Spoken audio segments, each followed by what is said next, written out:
Chapter 355. Hey, you're just a skinny kid. Do you want to stand up for this bastard? Fong Pengzi bared his teeth and waved his fist threateningly. The handsome young man with red lips and white teeth was not afraid at all. It was as if he did not see the huge fist. Fight? I definitely can't beat you. Feng Ju only had a servant with him.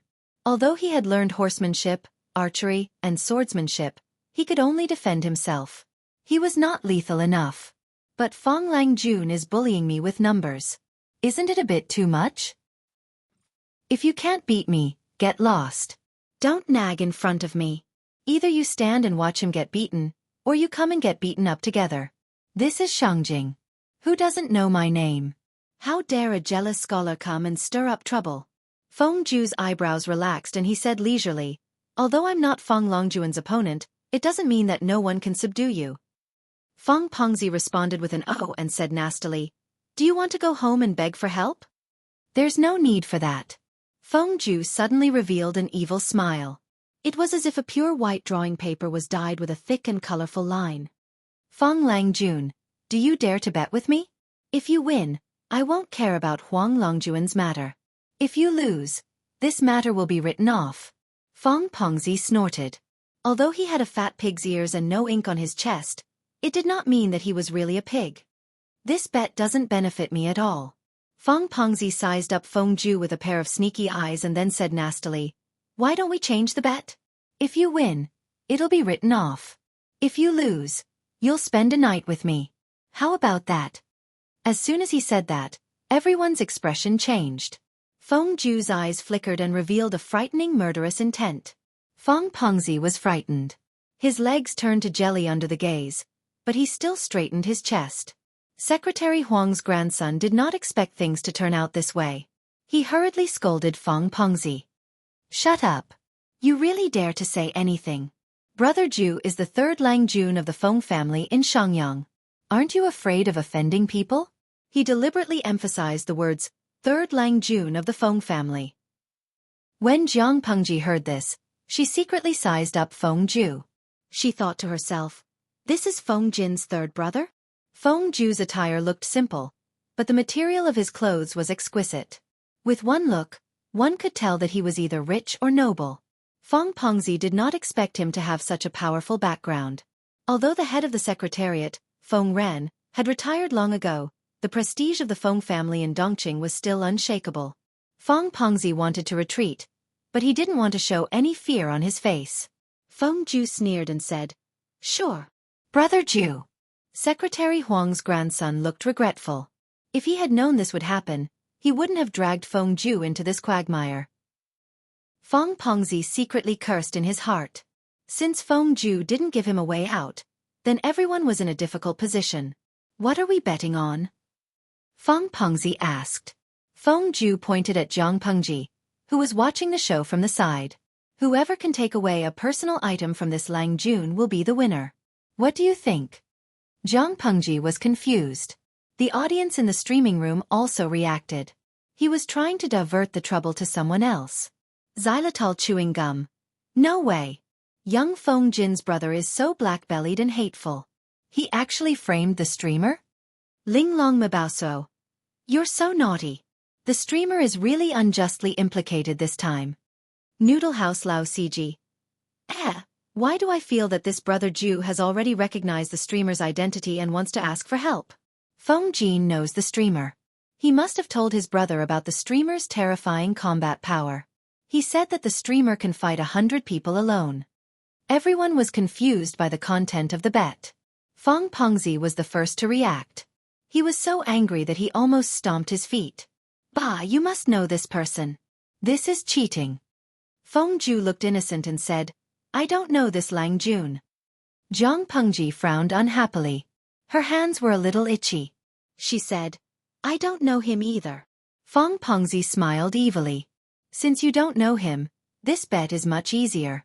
Kid, if you don't want to suffer for nothing, then take out a personal item. The more personal, the better. This young master will definitely win this bet. Surround him. The manservants obeyed and hurriedly surrounded Jiang Pengji, separating Feng Ju at the same time. As long as Feng Pengzi got Jiang Pengji's personal item before Feng Ju, he would win the bet. Jiang Pengji sneered and suddenly asked in a clear voice, "Feng Huayu, are all your brothers so naughty?" At that moment, a clear and mature voice of a young man came from the private room on the second floor. "My younger brother is naughty and mischievous. Please forgive him."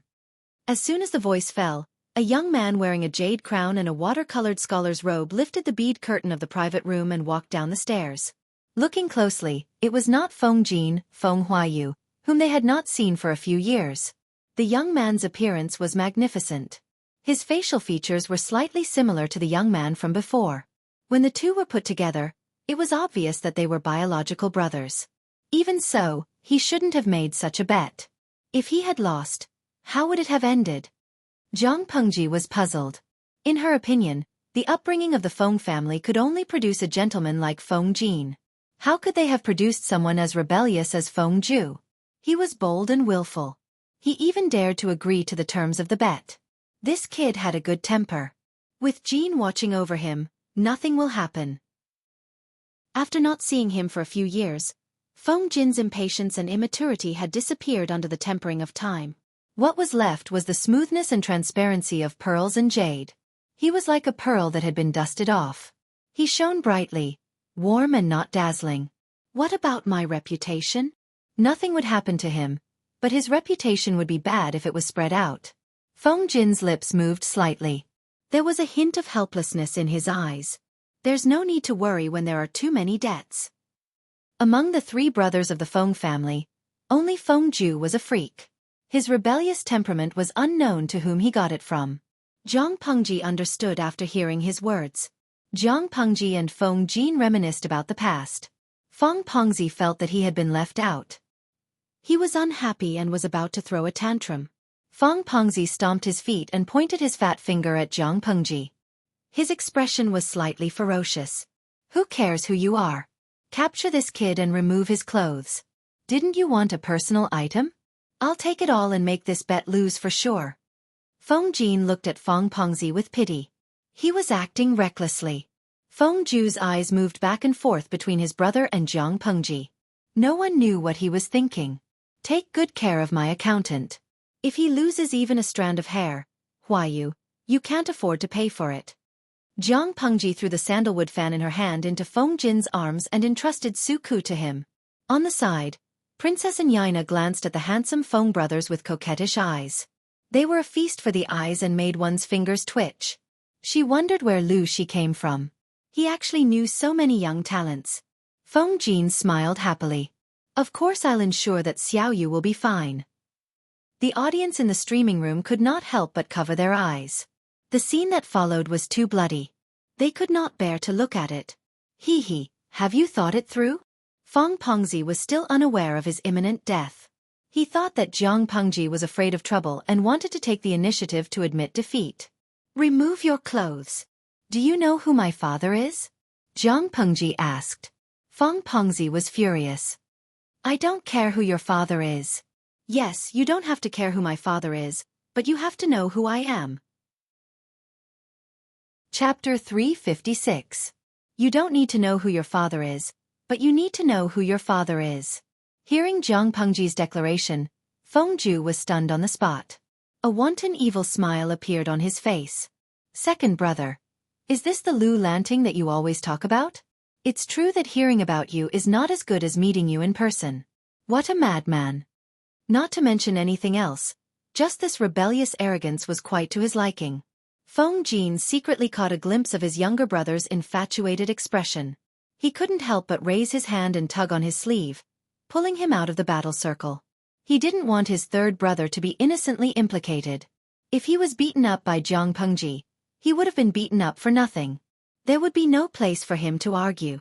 As he spoke, Secretary Huang's grandson held his sore waist with one hand and covered his slapped face with the other as he limped towards Feng Ju. "Brother Ju, it's my fault this time. I've implicated you."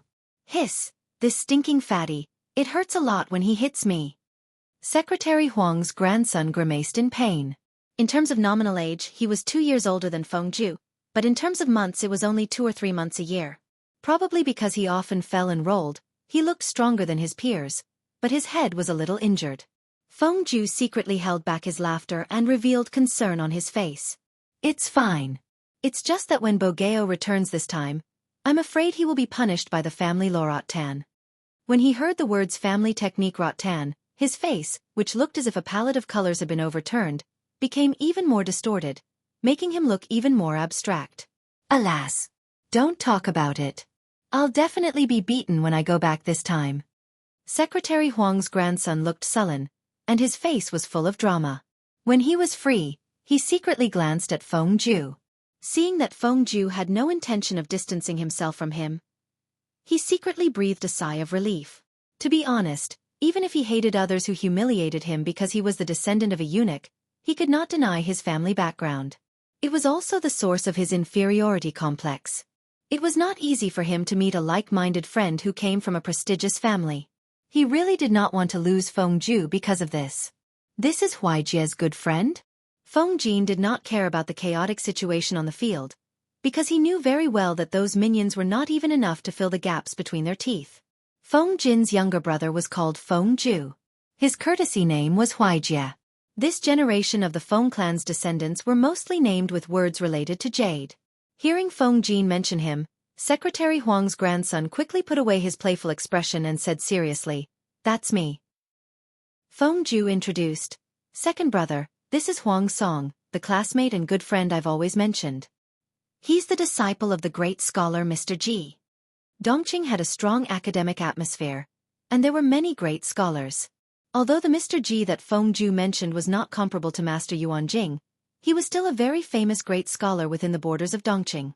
Huang Song was able to use the title of the eunuch's descendant and become the disciple of a famous teacher.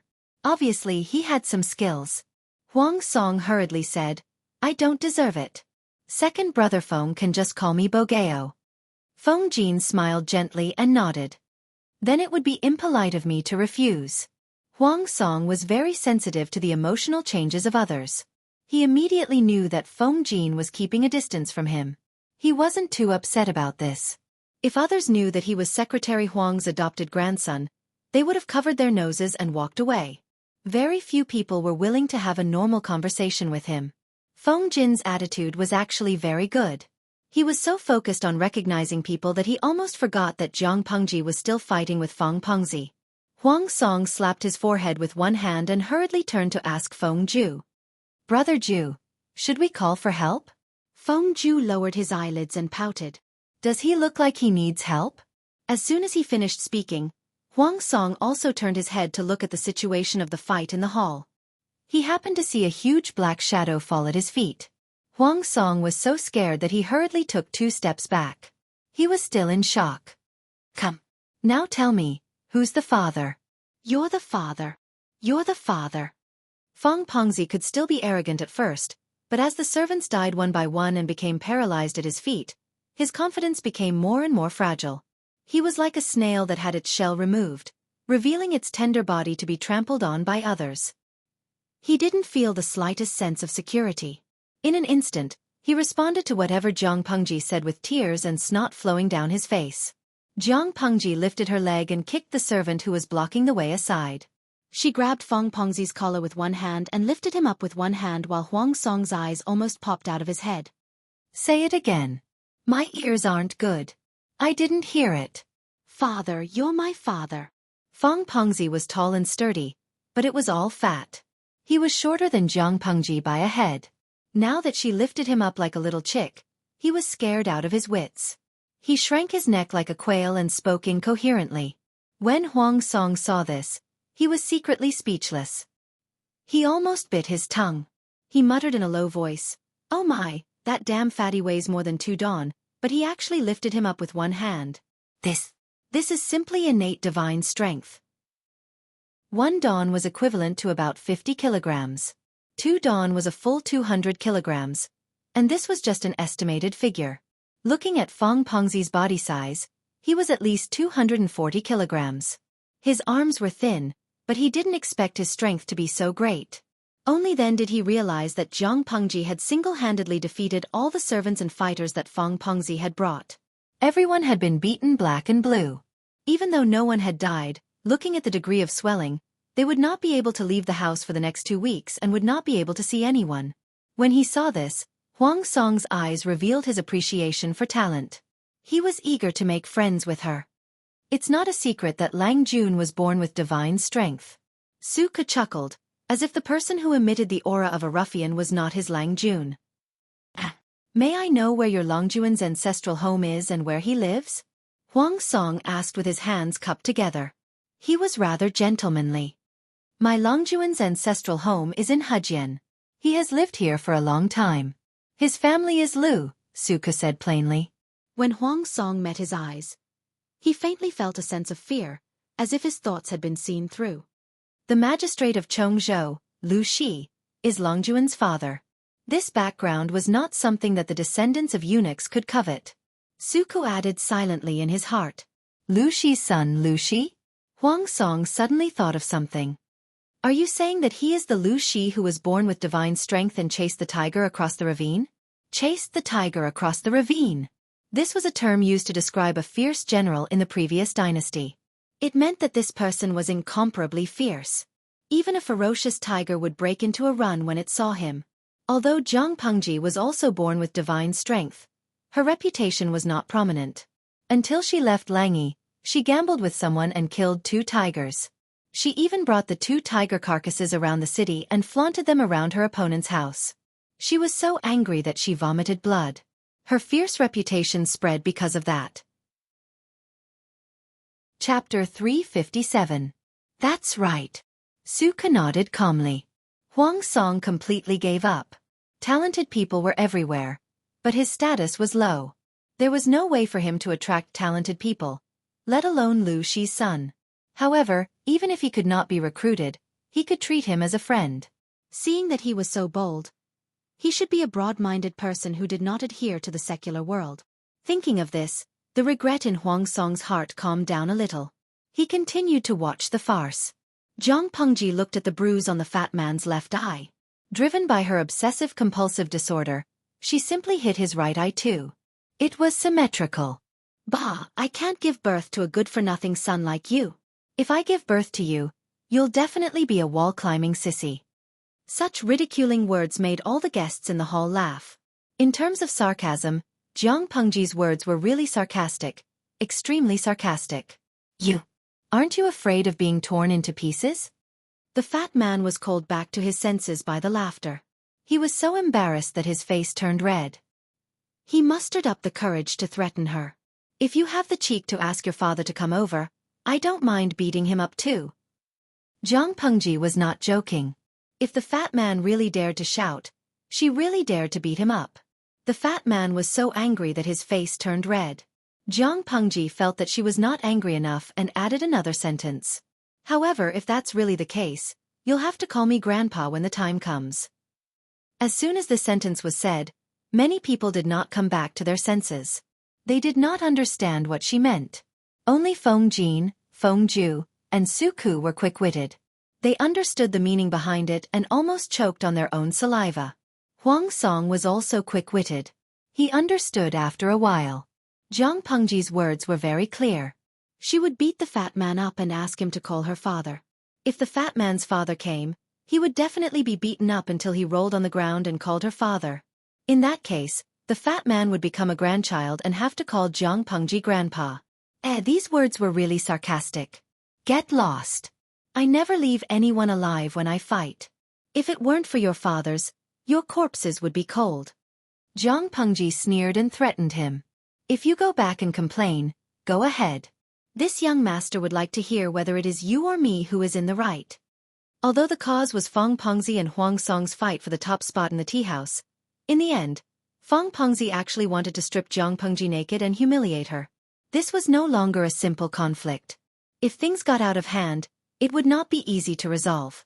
You just wait for this young master. Feng Pengzi was casually thrown to the ground by Zhang Pengji. His butt landed on the floor of the hall. He felt as if his tailbone was about to break. He awkwardly covered his face with one hand and covered his aching face with the other. Before he ran away, he didn't forget to leave behind some harsh words. You're welcome to come again. Zhang Pengji waved her hand. There was no trace of fear on her face. The fat man's face turned purple from holding back his anger. He left in a sorry state under the protection of a group of hired thugs and servants. When Feng Pengzi was out of sight, Jiang Pengji wiped away the annoying smile on her face and resumed her usual coldness. Remember to compensate for the damage you've done to their place. These words were directed at Feng Jin. If it weren't for Feng Jin's brother, she wouldn't have suffered such an undeserved calamity. Feng Jin smiled gently and dignified. Huang Song, who was beside him, hurriedly said, "Today's incident started because of me. The compensation should be paid by me. I'll get the servants to send it over later. How can I let second brother Feng suffer losses?" Although Huang Song was the descendant of a eunuch, other than having a bad reputation, his life was more comfortable than anyone else's. In terms of pocket money, among everyone present, his private stash was the richest. "Who is this?" Jiang Pengji had been multitasking just now. She already knew Huang Song's background, but she still pretended not to know and asked despite knowing the answer. Huang Song introduced himself embarrassedly. "I'm Huang Song. If Lu Langjun doesn't mind, you can call me Bogeo." "Sure." Jiang Pengji nodded. Huang Song's eyes lit up. Compared to Feng Jin's gentle and distant attitude, Jiang Pengji didn't give him the feeling that she was unreachable. In other words, there was a chance to be friends. At that moment, Wu Ma Jun, who had been ignored by everyone for a long time, opened his mouth. "That young Lang Jun is the beloved son of Marquis Chen Zhen. Lanting humiliated him, so Marquis Chen Zhen won't let it go."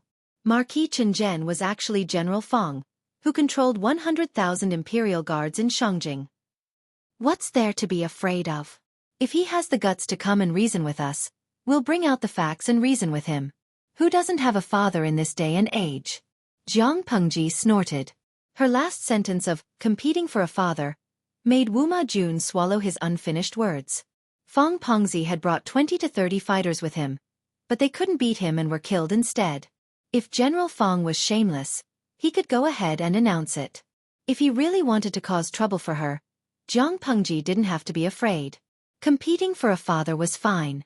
Who didn't have a father? She had instigated Lu Shi to go to Chongzhou. The court then sent a new chief of Hu County to take over Hu County. It was a pity that Hu County was like an iron bucket under Lu Shi's governance. The people didn't accept the new boss. 3 years had passed, and Hu County was still under Lu Shi's control. The emperor hated the current situation, but he didn't dare to act rashly. Hu County was a delicious cake that could only be seen but not eaten. Who would feel comfortable? Now the emperor wanted to use Lu Huan and Wu Ma Jun's marriage to get closer to Lu Shi and the royal family. He wanted to use the marriage of his children to slowly force Lu Shi to hand over Hu County. At this moment, General Feng was the emperor's dog. Why would he bite Jiang Pengji? Not only could he not bite her, but he also had to apologize to her afterward. Feng Jin held back his laughter. He almost couldn't maintain his gentlemanly appearance. "I haven't seen you for a few years, but you're still so sharp-tongued. I don't know who in this world can stand your temper. The world is so big. We can always find a matching pot. You don't have to worry about this." Jiang Pengji took her sandalwood fan and fanned herself. Suddenly, she thought of something and said, "I received your letter a few months ago. You said that Jingxian is 4 months pregnant. Now that I think about it, she should give birth in another 2 months, right?" Under Lu Shi's matchmaking, Feng Jin married Wei Jingxian in the end. In terms of the Feng family, Wei Jingxian's birth was a little low. However, considering that she was not a member of the royal family, the conditions were not too harsh. Feng Ran and his wife asked for Feng Jin's opinion on the candidate recommended by Lu Shi. Seeing that their second son was not against it, the marriage was decided. Feng Jin was indeed a good husband in this era. At least Jiang Pengji did not find any traces of another woman in him. This meant that Feng Jin's backyard was relatively clean. Other than his official wife, there were no other women in a mess. "Yes, my belly is getting bigger these few months. I vomit out whatever I ate last month. I'm so skinny. I feel nervous when I see it." It was Feng Jin's first time being a father. He usually looked calm, but in fact, he was very scared. In terms of the current medical standards, giving birth to a child was a trip to the gates of hell. One careless move could lead to 2 deaths. I heard from the elderly that the first child is not easy to give birth. To avoid accidents, it's better to hire a gynecologist and an experienced midwife to be on standby at home. It's better to prevent accidents. The Feng family was rich and imposing. They could afford to hire a maternity attendant for their daughter-in-law. Chapter 358. After Wu Ma Jun found an excuse to send Princess Anyina away, Feng Jin suddenly sighed and spoke to Jiang Pengji. You shouldn't have come to Shangjing. The hustle and bustle downstairs gradually quietened down with Feng Pengzi's departure. The quiet and elegant atmosphere was restored. As soon as she entered the house, Jiang Pengji unceremoniously changed a new tea set for herself. She brewed a cup of tea and sipped it warmly. My father is far away in Chongzhou and has no time to attend my sister's wedding. I'm the only male in the family. If I don't come, who will? Feng Jin said, if that's the case, leave when you can after your sister's wedding. Jiang Pengji could not help but laugh. She said, you and I are considered old friends. Who would chase someone away the moment they meet like you? Feng Jin glanced at Jiang Pengji angrily, as if to say, if you don't listen to good people, you'll suffer. He laughed helplessly. All right, I won't chase you away. Is that okay? The two talked about the recent years, and the atmosphere was harmonious. Feng Ju, Huang Song, and Xueqi listened quietly. Occasionally, they revealed thoughtful expressions. Feng Ju was the most puzzled. He knew his elder brother's temperament very well. He seemed gentle and graceful, as if he could talk to anyone. In reality, Feng Jin was the coldest, alienated, and difficult to get close to. On the other hand, Jiang Pengji did not feel like a gentleman like the rumors said. Instead, she seemed to be rebellious. The two of them became good friends. It was a little out of place. Since the capital region is already so chaotic, why did you bring the whole family here? His wife was about to give birth. Feng Jin was really ambitious. The topic went around in circles and returned to the situation in Shangjing. Jiang Pengji thought of Wei Jingxian's pregnancy. Now that chaos was coming, why did Feng Jin come to Shangjing instead of taking his wife to have a good pregnancy in his hometown? If anything happened, he would not be able to get away even if he wanted to. Feng Jin smiled bitterly. He spread his hands and said, this is not something I can decide. Jiang Pengji was puzzled at first, but when she saw Feng Jin's expression, she vaguely understood something. Her starry eyes widened slightly. She asked, the situation has reached such a stage? What else? Feng Jin raised his eyebrows and asked. To put it bluntly, Feng Jin represented the Feng family as a hostage and lived in Shangjing to appease the emperor. The influence of the relatives of the emperor and the power of the eunuchs were the two biting dogs prepared by the emperor to deal with the aristocratic families. In the past few years, the emperor had become more and more muddle-headed, allowing the marriage between the northern borderline and Dongqing to go smoothly. This move made many aristocratic families sense a great change in the atmosphere. In order to protect their families, some people chose to continue to rise and fall in the officialdom, while others pretended to be defeated and slowly retired. Feng Ren's resignation was naturally the latter.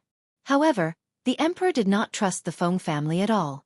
Perhaps it was because of this reason that Feng Jin and his wife temporarily lived in Shangjing after the wedding and rarely went out. The situation in the capital region was getting more and more tense, and his wife's belly was getting bigger by the day. This put a lot of pressure on him. The two of them did not discuss this topic in detail. After all, Huang Song was still here, and some topics had to be avoided. After staying for a long time, Huang Song vaguely knew that he was not welcome, so he simply found an excuse to leave the tea house. Feng Ju stood up to send him off. Feng Ju said in a low voice, second brother has been under a lot of pressure these days. Don't take it to heart, Bogeo. Although Huang Song was the son of a eunuch and his godfather was the powerful Secretary Huang, Secretary Huang was rather special among the eunuchs. He was also deeply liked by the emperor and did things like selling official positions and titles, but he also secretly extended olive branches to the aristocratic families.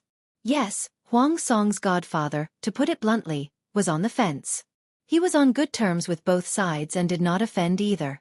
If not for this, Feng Ju would not be friends with Huang Song. Huang Song shook his head, but his eyes kept glancing at the private room. He said in a low voice, a few days ago, grandfather helped Song get a job. It's related to the guards in the capital region. If second brother Feng encounters any difficulties in Shangjing, Feel free to look for me. I'll try my best to help if I can. Feng Ju nodded secretly and accepted this favor. I will talk to second brother about this. I thank you on behalf of second brother Bogeo for your kindness. After sending Huang Song away, Feng Jin was slightly relieved and spoke freely. Lanting really shouldn't have come to Shangjing now. Even if he had to find a lame excuse, he should have rejected it. Didn't Lanting notice that the emperor has been finding excuses to summon scholars from various clans to gather in Shangjing? Even the officials of the aristocratic families who are working outside have been summoned. I'm really terrified. Whether it was Jiang Pengji, Feng Jin, or Feng Ju, the aristocratic sons in Shangjing were all hostages. Although the emperor had not revealed his true intentions, this move was enough to make people panic. He's already here. Can he escape in the middle of the night? Jiang Pengji rolled her eyes and snorted. Before coming to Shangjing, more than one person said the same thing to me, but I still came.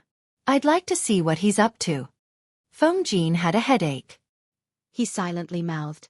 The Imperial Guards are acting strangely. I'm afraid someone is trying to usurp the throne. Jiang Pengji's eyes turned cold. She instantly understood. The Imperial Guards were under the control of General Feng. General Feng was a relative who was promoted by the emperor. He was the emperor's confidant. If the Imperial Guards were to act strangely, it could be that the emperor wanted to attack the aristocratic families and force them to hand over their power. However, Feng Jin added, I'm afraid someone is trying to usurp the throne. Then the Imperial Guard's actions were somewhat thought-provoking. Usurp the throne? The princes were fighting fiercely for the throne. Prince Changsho, who had become famous, was eyeing the throne covetously. It was really hard to say who the usurper was. In the end, this is just a show where the mantis stalks the cicada, unaware of the oriole behind. Feng Jin had lived in Shangjing for a period of time. He had a clear understanding of the current situation. However, who is the mantis, the cicada, and the oriole, it all depends on one's ability. Lanting, listen to my advice. Be obedient these days. Put your own safety first. When this period is over, the situation should be clear. Xueqi heard Feng Jin's sincere and earnest advice. He could not help but look at him with a complicated expression. He had a feeling that this was not a good sign. Would he be slapped in the face by this flag? I know. Jiang Pengji agreed verbally, but only she knew what she was thinking in her heart. After all, the tea house was Prince Changsho's territory. Even if Jiang Pengji could guarantee that the conversation would be discreet, she did not want to talk about such an important topic in someone else's territory. Feng Jin understood. The two of them tacitly stopped the topic. At that moment, Feng Ju returned to the private room. Feng Jin pursed his thin lips into a straight line when he saw his troublesome younger brother. He looked very displeased. Feng Ju was completely oblivious to it. He laughed and sat down. You have to act according to your ability to save others. If you don't have the ability, you will bring trouble to others. Is this what the master at home taught you? Father doesn't like you to hang out with those people from all walks of life, but you don't. That Huang Song's heart is not pure. You call him brother, and today you almost caused trouble. Feng Jin frowned unhappily. He lectured in a flat tone. If Lanting was not present and helped you out, tell me, how do you want to end this? Feng Ju was not afraid of Feng Jin at all. He replied with a smile, I feel that Bogeo has a genuine temperament and is worth befriending. Chapter 359. Feng Jin took a deep breath and asked bluntly, Your so-called true temperament is to drag you down with me when I get into trouble? This annoying little brother of his should grow up a little. How could he count the money after being sold? Huang Song and Feng Pengzi led their men to fight each other. Regardless of whether they won or lost, both sides would have a sense of propriety. No lives would be lost. At most, they would just embarrass themselves. However, Huang Song shouted, Brother Ju, quickly come and save me. Feng Ju, who was supposed to stay out of this matter, was dragged into it. To put it bluntly, with Feng Ju's little bit of martial arts, he would only be sending himself to die if he went over. What help could he provide? Not only did Feng Jin dislike Huang Song for being a eunuch, but he also despised him for dragging Feng Ju into the mire. Just this action alone was enough for Feng Jin to defame Huang Song for a lifetime. Feng Ju did not speak. Feng Jin snorted coldly and asked, Don't be vague about the main point. Answer me. Without Lanting's help, how would you have ended up today? Third brother. This is Shangjing. There are hidden dragons and crouching tigers everywhere. You are not allowed to act recklessly. When he thought of Fong Pengzi's previous request for a bet, he was so angry that his chest hurt. What made him even more upset was that Feng Ju had agreed to it immediately. This brat shouldn't have been released at all. Feng Ju, on the other hand, had a good temper. He smiled and said, "Don't be angry, second brother. Bogeo won't let me be humiliated." After Feng Jin heard this, he seemed to have thought of something. His expression became strange and conflicted, like an overturned pallet. His fingers trembled, afraid that he would hear some strange words from his younger brother's mouth. Jiang Pengji could tell that the two brothers were talking the same language. She could not help but laugh. She coughed lightly to attract their attention. What Huaijie wants to say is that Huang Song has the intention to rope him in. Regardless of whether it's a ploy to gain Huaijie's trust, he will try his best to protect Huaijie even if he is humiliated, Jiang Pengji explained, dispelling the terrifying thought in Feng Jin's mind. Feng Ju revealed a relaxed smile and nodded. That's right. Rather than saying that Huang Song had asked Feng Ju for help, it was more like Feng Ju was testing Huang Song to see how magnanimous he was.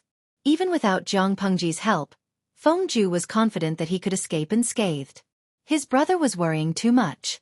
Feng Jin had a lot to say, but he didn't know where to start. Feng Jin's face darkened. You shouldn't have dragged Lanting into this. What would you have done if you had not called out Lanting but some other innocent person? That Fong Langjun has always been a playboy. His actions can't be judged by common sense. Can you guarantee that everything is under control? It was one thing for him to scam his own brother, but now he even scammed his brother's good friend. Who taught such a brat? Feng Ju blinked uneasily and said with a faint smile, "If I didn't recognize Brother Lanting, I wouldn't have messed around, would I?" It was precisely because he had recognized it that he was fearless. Feng Jin understood what his younger brother meant. His heart was burning with anger. According to his words, if he recognized it, then he deserved to be tricked? You're the son of the Feng family, and he's merely the descendant of a eunuch. Huaijie, what exactly do you want? He knew that his younger brother had a wide range of friends and did not care about family status, but Feng Ju's behavior gave him a bad feeling. Feng Jin criticized Huang Song's background, but Feng Ju did not comment. This in itself was Huang Song's shortcoming, and it was also a stain that could not be erased. Although what Feng Jin said was the truth, Feng Ju did not like his brother's habit of judging one's status based on one's family background. As they grew older, the contradiction and division between them became more serious. The founding emperor of Dongqing was an escaped slave, and he even worked as a coachman. The Feng family is also an official, but I don't see my brother saying anything about this. Suddenly, Feng Ju sneered, and the atmosphere instantly dropped to a freezing point. Were these two brothers preparing to fight? As the saying goes, one should not wash one's dirty linen in public. It was better to bring the naughty child home and teach him a lesson. Feng Jin suppressed his anger and returned to his usual calm and gentle self. He apologized to Jiang Pengji solemnly, thinking that he would deal with the naughty child when they got back. My youngest brother is naughty and mischievous. I've embarrassed myself in front of you. Huayu, don't be angry. Huaijie is still young and insensible. He will be fine when he's older. Jiang Pengji did not take the matter to heart. She even had a good impression of Feng Ju. However, this brat really needed a beating. After a meeting, they parted on bad terms. After the Feng brothers left, Xueqi was still deep in thought. Jiang Pengji asked him, "Are you still thinking about Huayu and Huaijie?" Xueqi said, "A few years ago, I had a few conversations with Feng Langjun. He is not the kind of person who is fixated on family status." "Why is he now?" Jiang Pengji said. "First of all, people change. Huayu is now a young man, not an immature boy. How can his thinking remain the same? Secondly, he is not fixated on family status, nor does he look down on people who are not part of the aristocratic families. He just doesn't like Huang Song." Xueqi was stunned. "But just now, Xiaoyu, let's say you have a younger brother. In your eyes, this younger brother is still young and inexperienced, and he needs the protection of an elder brother." One day, a ruffian came from outside. He looked down on everyone from head to toe, but it was this kind of ruffian that made your brother think highly of him. As the elder brother, how could you feel good about it? Jiang Pengji explained with a faint smile. That ruffian was Huang Song. Xueqi was silent. As an only child, he did not understand the thoughts of a younger brother. Huayu does not approve of Huaijie and Huang Song's friendship. It is for the good of this younger brother. No matter how many olive branches Huang Song's godfather extended to the aristocratic families, whether they are neutral or fence-sitters, as long as the emperor is wary of the aristocratic families, Huang Song and Huaijie will stand against each other. What's the use of a close personal relationship? One may know a person's face but not his heart. Who knows what kind of person Huang Song is behind the scenes? Xueqi sighed after hearing that. In that case, Feng Langjun has put a lot of thought into it. However, he can't stand his younger brother's rebelliousness. Huaijie's first impression of Huayu is the strongest, and I'm afraid it will be difficult to change it. Moreover, Huayu is indeed prejudiced by family status. This is a common problem among the sons of aristocratic families, and it is also normal. In the eyes of others, Huaijie is a bit of a weirdo. Xueqi recalled what Feng Ju said before and nodded in agreement. It's just a pity. Jiang Pengji was suspicious. What's a pity? That Feng San Longjuan's temperament is compatible with you, Langjun. They were both rebellious. They were born into the aristocratic families, but they did not have a high sense of identity with their social class. They had strong self-awareness. Tisk, let's not. If I abduct Huayu's precious younger brother, do you think Huayu will hate me? Xueqi was silent. Thinking of Feng Jin's younger brother complex, he felt that it was hard to say. Jiang Pengji brought Xueqi around the night market. They bought big and small bags of gifts. Not only did they hang all over her hands, but they also hung a lot around her neck. Feng Pengzi, who had been beaten up by Jiang Pengji, limped home with the help of the thugs. Before he even stepped into the house, he was already bawling with tears and snot in his eyes. Chapter 360. On the other side, General Feng had just become a high-ranking official, and his wallet was filled up again. He hummed a tune and drank the tea happily. Just when he was so happy that he forgot himself, a ghastly wail and wolf howl exploded in his ears. Clang! His hand shook, and the teacup lid fell to the ground, and the tea stained his clothes. What's going on, my little ancestor? General Feng felt sorry for the exquisite tea set, but at the same time, he was troubled by the wailing outside. Children's debts, children's debts. Ever since he gave birth to this son, his head was full of lawsuits. General Feng despised this son, but at the same time, he loved him dearly. When he looked up, he saw a bloated fellow crawling in from outside the door. This scared General Feng. Go, go, go! What demon or evil god? General Feng was so scared that he shrunk his neck. He was not to be blamed for being timid. The person's face was bruised and swollen, and there were 2 purplish circles around his eyes. There were 2 thin red bloodstains under his nostrils, and he looked like a small snake. Looking from afar, he looked like a bloated man with a pig's brain. This monster was speaking in a voice that he was very familiar with. General Feng was stunned. Wasn't this his son's voice? Father, your son's heart is bitter. Feng Pengzi struggled to push away the servant who was supporting him, and crawled to his father pitifully. At this moment, General Feng had to face the truth. This unlucky child who was beaten into a pig's head was really his son. Daddy's sweetheart, how did you become like this? He wanted to hold his son's face to see where he was hurt, but he didn't know where he touched the wound. Feng Pengzi grimaced in pain, and General Feng didn't dare to act rashly. Feng Pengzi's tears and mucus flowed down his face. Father, it's that damned Huang Song who bullied me again. General Feng was instantly enraged when he heard this. He flipped the tea table beside him with a slap. How dare you? How dare a eunuch's grandson touch my son? I want to ask, how did that eunuch Huang Tan teach his grandson? General Feng was so angry that he could not stop breathing. His own son was beaten by a eunuch's grandson. Where could he put his face? Feng Pengzi continued to weep and wipe away the snot and tears on his face with his right hand. Father, it's not just Huang Song. There are other bastards. Feng Pengzi had always looked down on Huang Song. No one was more noble than the other, but he was the one who could become the disciple of a great scholar. Why? The two of them had their fair share of conflicts in private. Some of them had won and some of them had lost. However, this was the first time they had suffered such a huge loss. Who else besides Huang Song?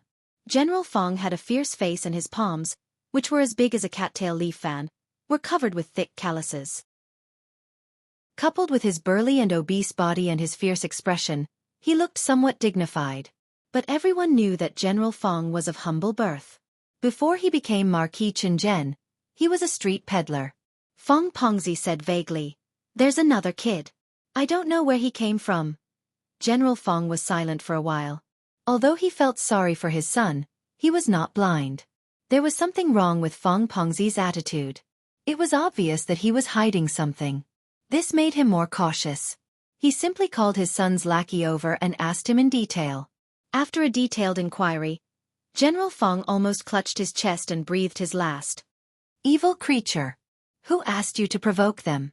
The Feng family of Shangyang was an existence that even the emperor was wary of. Who gave this kid the guts to do so? However, the Feng family had already retired. There was no one in the court, so there was no need to be too afraid. General Feng was not worried about the Feng family. He was worried about Lu Shi and Chongzhou. Fortunately, his son did not really bully Lu Shi's son. If he had really stripped Lu Shi's clothes, the whole of Dongqing would be turned upside down. Feng Pengzi was indignant. "Did I get beaten up by Huang Song for nothing?" "You got beaten up. Can't you find a chance to fight back? Aren't you usually quite capable?" General Feng was so angry that his beard curled up. Feng Pengzi was speechless. He had no problem sneaking up on Huang Song, but he really could not beat Jiang Pengji. "If you don't get back at me, I'll look for my aunt to get justice for me." The aunt that Feng Pengzi mentioned was the Empress, the Crown Prince's mother. When General Feng heard this, he was infuriated. Outsiders did not know, but how could he not know? His sister did not come from a good family background and did not have outstanding looks. Ever since she gave birth to the Crown Prince, she did not have much love left. The emperor was also greedy and lecherous. There was no shortage of young and beautiful women by his side. The old and fading empress was invisible in the emperor's harem. If the emperor did not need to promote his relatives, the crown prince would still be alive. Perhaps the empress would have been dethroned. "Stop! You evil creature, come back here!" Army General Feng stretched out his huge palm and directly dragged his son back, lest he really ran to the empress to complain. "I can't take this lying down." Feng Pengzi struggled. In the end, he simply sat on the ground and stretched out his legs to make a scene. "You don't love me anymore." General Feng's expression turned purple from holding back his anger. In the end, he had no choice but to go to the emperor to complain because he really felt sorry for his son. However, Feng Pengzi was one step too late. Huang Song was very cunning. He knew that this matter could not be solved easily, so he complained to his adoptive grandfather early on and explained everything clearly. The grandfather and grandson quickly finalized a plan. They gave the emperor a heads-up in advance and pushed the blame to Feng Pengzi. As mentioned before, the emperor liked eunuchs more than relatives who had a big appetite. In his opinion, this was just a small matter. Wasn't it normal for two juniors to have a conflict? Secretary Huang had just given the heads-up when General Feng went to the palace to complain. This behavior made him very unhappy. In terms of figuring out the emperor's will, how could General Feng compare to Huang Tan, who served the emperor? In the end, the father and son of the Feng family were disgraced. Huang Song had achieved a small victory, but his friend Feng Ju did not have it so easy. Feng Jin would not make a scene, nor would he scold him. However, he would stare at him coldly and exert mental pressure. Under such cold violence, Feng Ju gradually could not sit still anymore. What's so good about Huang Song? Feng Jin opened his mouth slowly when the hot tea was cold. You and I both know that the 9 states and 5 countries will not be stable for many years. We don't know when the world will be in chaos and heroes will rise. But tell me, what capital does Huang Song have to compete? More importantly, what capital did Huang Song have to make Feng Ju look favorably on him? Brother, you have a better future by yourself than by investing in Huang Song. Speaking of connections, Huang Song's adoptive grandfather was a eunuch. He had more enemies than friends in the court. Speaking of money, Huang Tan had made a lot of money by selling official titles. Otherwise, He would not have been able to buy an official position for Huang Song at such a high price. But did the Feng family lack money? Speaking of official positions, Huang Song was the patrol officer of Shangjing, which was bought at a high price. It sounded nice, but his duties were similar to those of urban management. He was only in charge of trivial matters. Speaking of fief, there was no need to consider this question. Feng Ju wanted to dodge it, but Feng Jin would not let him go so easily. Chapter 361. Connections, Wealth, Status, Official Title, Territory. In Feng Ju's opinion, these were all external things. If one managed them well, they would naturally be there. A low starting point did not mean that one was destined to fail. If the person one was loyal to was a pig, even if one earned mountains of gold and oceans of silver, it would all be wasted in the end. On the contrary, if one had a godly teammate, even if one was poor, one would still succeed in the end. Feng Ju knew this very well. When choosing people, one did not look at the other party's conditions, but only at their temperament and ability. Seeing that Feng Ju intended to discuss in detail, Feng Jin restrained his negative emotions and maintained a fair and objective attitude. What do you mean? Feng Ju said, I've tested Bogeo a few times. Other than his slightly criticized background, he has no other shortcomings. He has the heart to stabilize the country, and he also has a heart to pity the people. He is not restricted by family background when choosing people, and he does not have the problem of being headstrong and self-opinionated. I think he is quite good. Now that the world was rotten to the core, the only way was to rebuild and reshuffle all the forces. Taking advantage of the chaotic world, they could promote a bold and loving ruler. Only then could they usher in a truly prosperous era. Otherwise, the world would just have a different surname. Feng Ju had a good plan, and Feng Jin could understand his desire, but he still laughed coldly and poured cold water on his younger brother. Now that Huang Song is poor, his true temperament is still uncertain. Other than his mouth, what else does he have? As long as he understands what you like, what can't he say? Feng Jin was sullen. Even if Huang Song was indeed a good candidate, he should not have decided so early. At least he had to wait and see. You said that Huang Song has many merits, but in my opinion, he is not as reliable as Lanting. Feng Ju frowned. Although he had heard his elder brother mention Jiang Pengji, such praise was rare. Elder brother, you think highly of him? Feng Ju asked. Although he had different views from his elder brother, he trusted his brother's judgment. If even a picky person like Feng Jin said it was good, there must be no problem. Feng Ju did not know much about Lu Shi. Putting aside his character and temperament, his external conditions were indeed much better than Huang Song's. He was born into an aristocratic family, and his father, Lu Shi, was the governor of Chongzhou. He had a ready-made territory. Even if Chongzhou was close to the 3 tribes of the northern borderline, the terrain was steep, and it was near strong enemies, it was still considered a place to settle down and have a foundation. Not only that, but Lu Shi had also studied in Langyi for 3 years, which was a famous institution of higher learning in the world. No matter how Lu Shi's results in the academy were, after 3 years, he had been gilded with a layer of gold.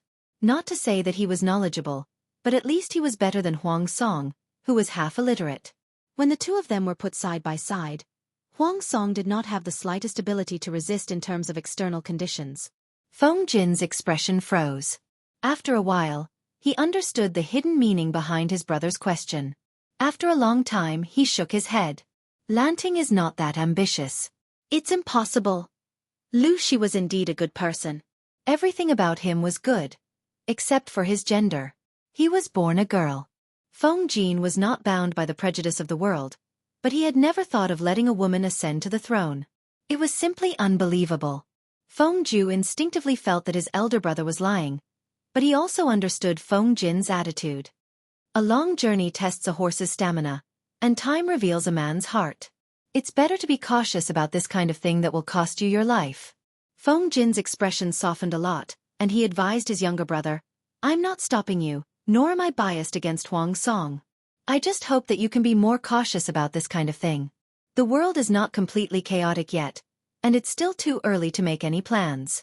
Why not watch from the sidelines and wait for the situation to change? To put it bluntly, it was still too early to get involved. Feng Ju pursed his thin lips, and his hands on his knees slightly clenched. His heart was full of struggle. Apart from this, if you think that Huang Song is a worthy friend, then treat him as an ordinary friend. Don't get too involved. It was better to let it go. His younger brother was a stubborn brat. The more Feng Jin tried to stop him, the more he might do something extreme in a moment of hot-headedness. He might completely run to Huang Song's boat and not get off. Instead of that, it was better for both sides to take a step back.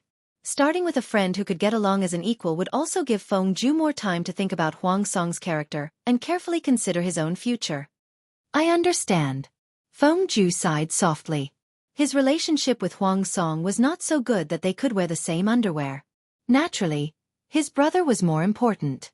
As the two brothers spoke, a series of slow but heavy footsteps came from afar. After a while, a gentle female voice was heard. Husband, what are you talking about? Why are you so intimate? A few years had passed, and Wei Jingxian, who was already a wife, was no longer as immature as before. Her eyes were gentle and full of the charm of a mature woman. Now, he had a big belly, and his whole face was a lot more plump. He looked more plump than before. Pregnancy was tough, but she had a good mentality. The servant took good care of her, so she was more energetic than before. Feng Jin looked at her belly, and his eyebrows twitched. He quickly got up and went forward to support her. He was also afraid.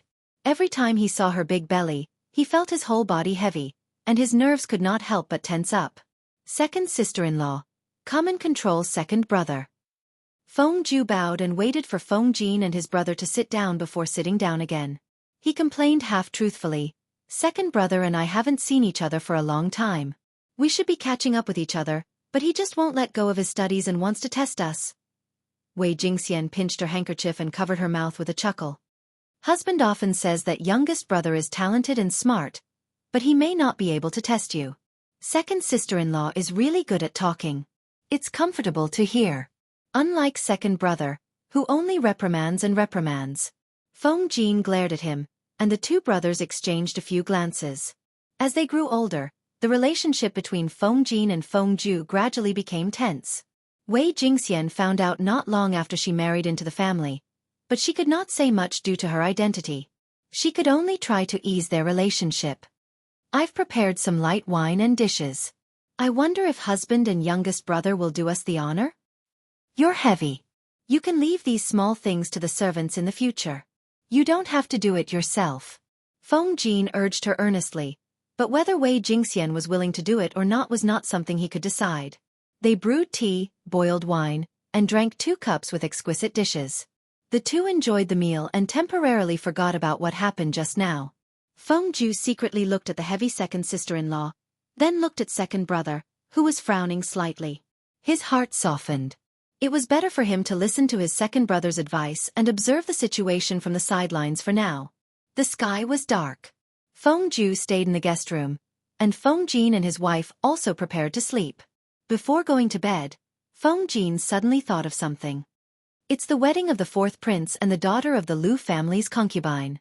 It's reasonable for us to give them a small gift. Wei Jingxian touched her belly and did not react for a moment. Feng Jin said again, the daughter of the Lu family's concubine is Lanting's sister. Although they were not relatives, Feng Jin and Lu Shi were good friends, and he was also a friend with Wu Majun, so he should give him a gift. Chapter 362. The governor of Lu province is busy. As the second son, Lanting has to send his sister off. Feng Jin turned around and sighed. But she shouldn't have come at this time. I don't know if she can get out of this mess. Wei Jingxian wanted to say something but stopped. The room was dark, so Feng Jin didn't notice the hesitation on her face. He didn't hear Wei Jingxian's reply for a long time. He reached out and touched her tight belly. Is the child bothering you again? They had been married for 2 to 3 years. He knew Wei Jingxian's stubborn temper. When she was still young, her legs would always cramp at night. She didn't want to disturb his rest, so she gritted her teeth and endured it. Towards such a wife, Feng Jin loved and respected her, and the relationship between the two steadily improved. No. I just suddenly thought of the past and felt a little emotional. Past? Feng Jin rarely heard his wife talk about the past. He smiled and asked, "Is it related to Lanting?" Wei Jingxian secretly bit her lips with a troubled look on her face. She didn't know that Feng Jin already knew Lu Shi's gender. Even if Feng Jin and Lu Shi were friends, she was Lu Shi's former fiancé. She had been engaged since she was a child. Wei Jingxian couldn't figure out Feng Jin's attitude towards this matter, so she had always avoided mentioning Lu Shi. Wei Jingxian hesitated and tried to sound calm. "Yes, it's related. I loved to eat when I was young, so I was round and a little fat. But I was naughty and couldn't calm down. I wanted to avoid the maids and play everywhere. One day, when no one was looking, I climbed up the pear tree outside the courtyard. I climbed up but couldn't get down. I cried for a long time." Feng Jin smiled. "And then?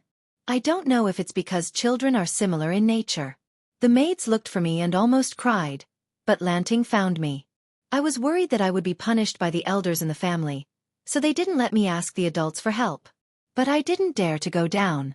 I couldn't do anything, so she said she wanted to be my cushion. She said she would take responsibility if I fell." Wei Jingxian smiled mischievously.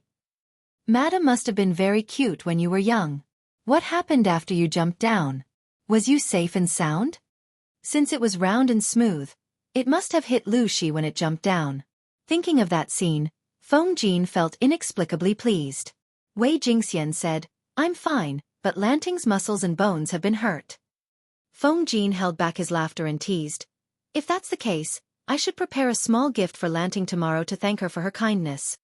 Wei Jingxian was startled. She thought that Feng Jin was angry, but he didn't sound angry at all. She probed and said half-truthfully, "Could it be that my husband is jealous?" Feng Jin asked suspiciously, "Why should your husband be jealous?" "He was jealous of a girl." "Was he that kind of person?" "No." At this moment, Feng Jin's smart brain realized that the couple was talking about the same thing. He could not help but laugh. Wei Jingxian was also dumbfounded. She didn't understand what was so funny about her words. "Go to sleep. It's rare that the child isn't bothering you. Have a good sleep." Feng Jin kept his smile and did not explain to Wei Jingxian. The couple did not speak for a night and slowly fell asleep. Nowadays, Shangjing was in a state of panic. The ordinary people did not know the inside story and continued to live ordinary lives. It was as if they were living in a peaceful era. The intrigues of the nobles did not affect them at all. Only those with a keen sense of smell could discover the undercurrents under the calm surface. It was not until Wu Ma Jun's wedding that the calm surface began to show a slight, invisible crack. Apart from the wedding of Princess Anyina and the second prince a few years ago, this wedding was a rare joyous occasion for the Dongqing royal family. The gimmick of a royal wedding was very attractive to the audience in the live streaming room.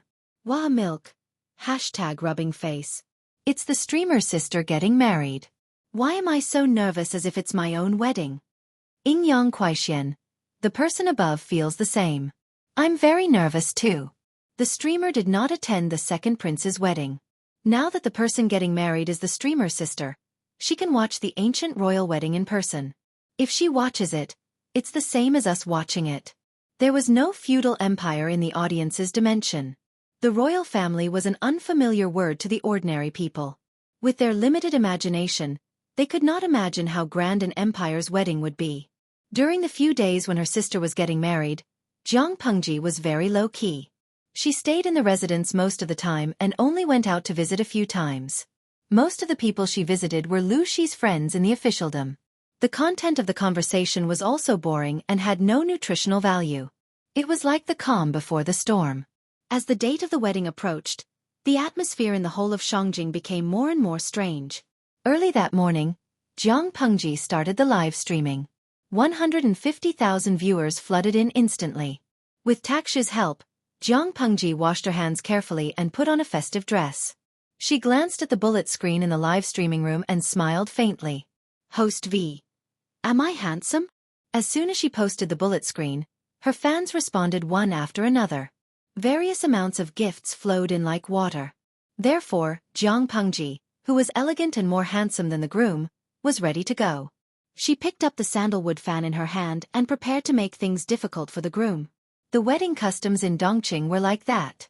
If the groom wanted to marry the bride, he had to go through 81 difficulties. In the words of the audience in the live streaming room, it was actually making trouble for the groom. However, compared to the vulgar behavior that the audience in the live streaming room complained about, making trouble in the current era was very elegant and difficult. Zhang Pengji chose a good angle. The audience in the live streaming room was dumbfounded. Dora Ameng. I always feel that if the single men went to the era of the host, they were destined to be single for the rest of their lives. There were many obstacles.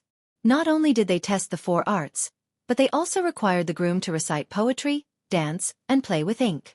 They taught him about the classics and history. Because Wu Ma Jun was a prince, it was inevitable that he would go easy on the groom. These tests were set in advance. He had the strategy. No matter how difficult or tricky the questions were, he could solve them easily. The high-spirited Wu Ma Jun had passed through many obstacles. His elegant demeanor and excellent literary talent had left a good impression on him. Every time he passed a challenge, there would always be people cheering and praising him. If one did not know better, one would think that Wu Ma Jun was the reincarnation of once Yu Xing. Zhang Pengji was in charge of the last challenge. The luxurious and exquisite house behind her was the place where Lu Huan would get married. Only with Zhang Pengji's permission could Wu Ma Jun escort the bride away. That was the most exciting moment of the wedding. Lanting, please. Wu Ma Jun was not interested in Lu Huan. After all, she was young and her bones had not even developed. What was interesting about her? Chapter 363. Zhang Pengji nodded slightly, took a deep breath, and said sadly, "My sister is spoiled at home, so it's inevitable that she'll be a little willful. Zhangze, if you marry her, please forgive her. Now that the auspicious moment is here, I won't be the bad guy. I just need you to promise me one thing, that you'll treat her the same for the rest of your life, regardless of her status. If you promise me this as her brother, I'll be at ease and entrust her to you." Wu Ma Jun solemnly bowed and said, "Don't worry, Lanting. I'll never let her down for the rest of my life." "That's good." Zhang Pengji turned to the side, her eyes filled with reluctance. Wu Ma Jun was secretly happy. He had passed this hurdle. Even though she didn't make things difficult for Wu Ma Jun, her concern for his sister's lifelong happiness still moved many people. Even if they didn't say anything on the surface, they couldn't help but sigh in their hearts. What a good heart. It was normal for an older brother to dislike his brother-in-law, but would his sister be happy if he kept making things difficult for his brother-in-law?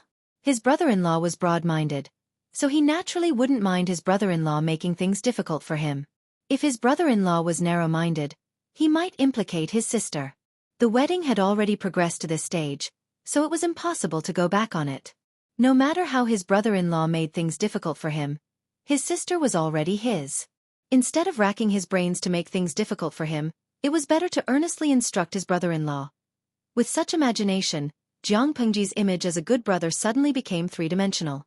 The audience in the streaming room watched the scene on the screen and couldn't help but complain. Lao Ciji Lianming, ha ha ha, if I didn't know the inside story, I might have really been fooled by the streamer's acting. What good brother. This guy is simply a beast in human form, okay? Mai has a voice. Although I know it's fake, I give 82 points for the streamer's performance just now and give the rest to her in the form of 666. Even though I know she's showing off her acting skills, I still feel that this is a good brother who thinks for his sister. He can't help but let his sister get married, but he has to bear the pain and think for his sister's sake. He can only watch helplessly as the outsider takes away the soft and fragrant girl. Can hear the voice not. Bah, your imagination is too good. The host is obviously a hypocrite wearing a white lotus, but in your imagination, she is a cute siscon. The shameful thing is, I actually believed in your nonsense. Zhang Pengji did not care about the ridicule that flooded the bullet screen.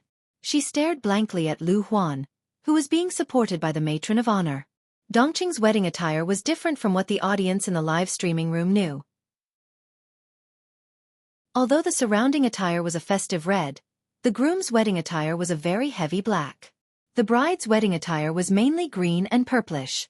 The clothes were layered, and the colors were from the inside to the outside, from light to dark. Due to the different status of the newlyweds, there was a strict classification of wedding clothes. The Empress was the most precious.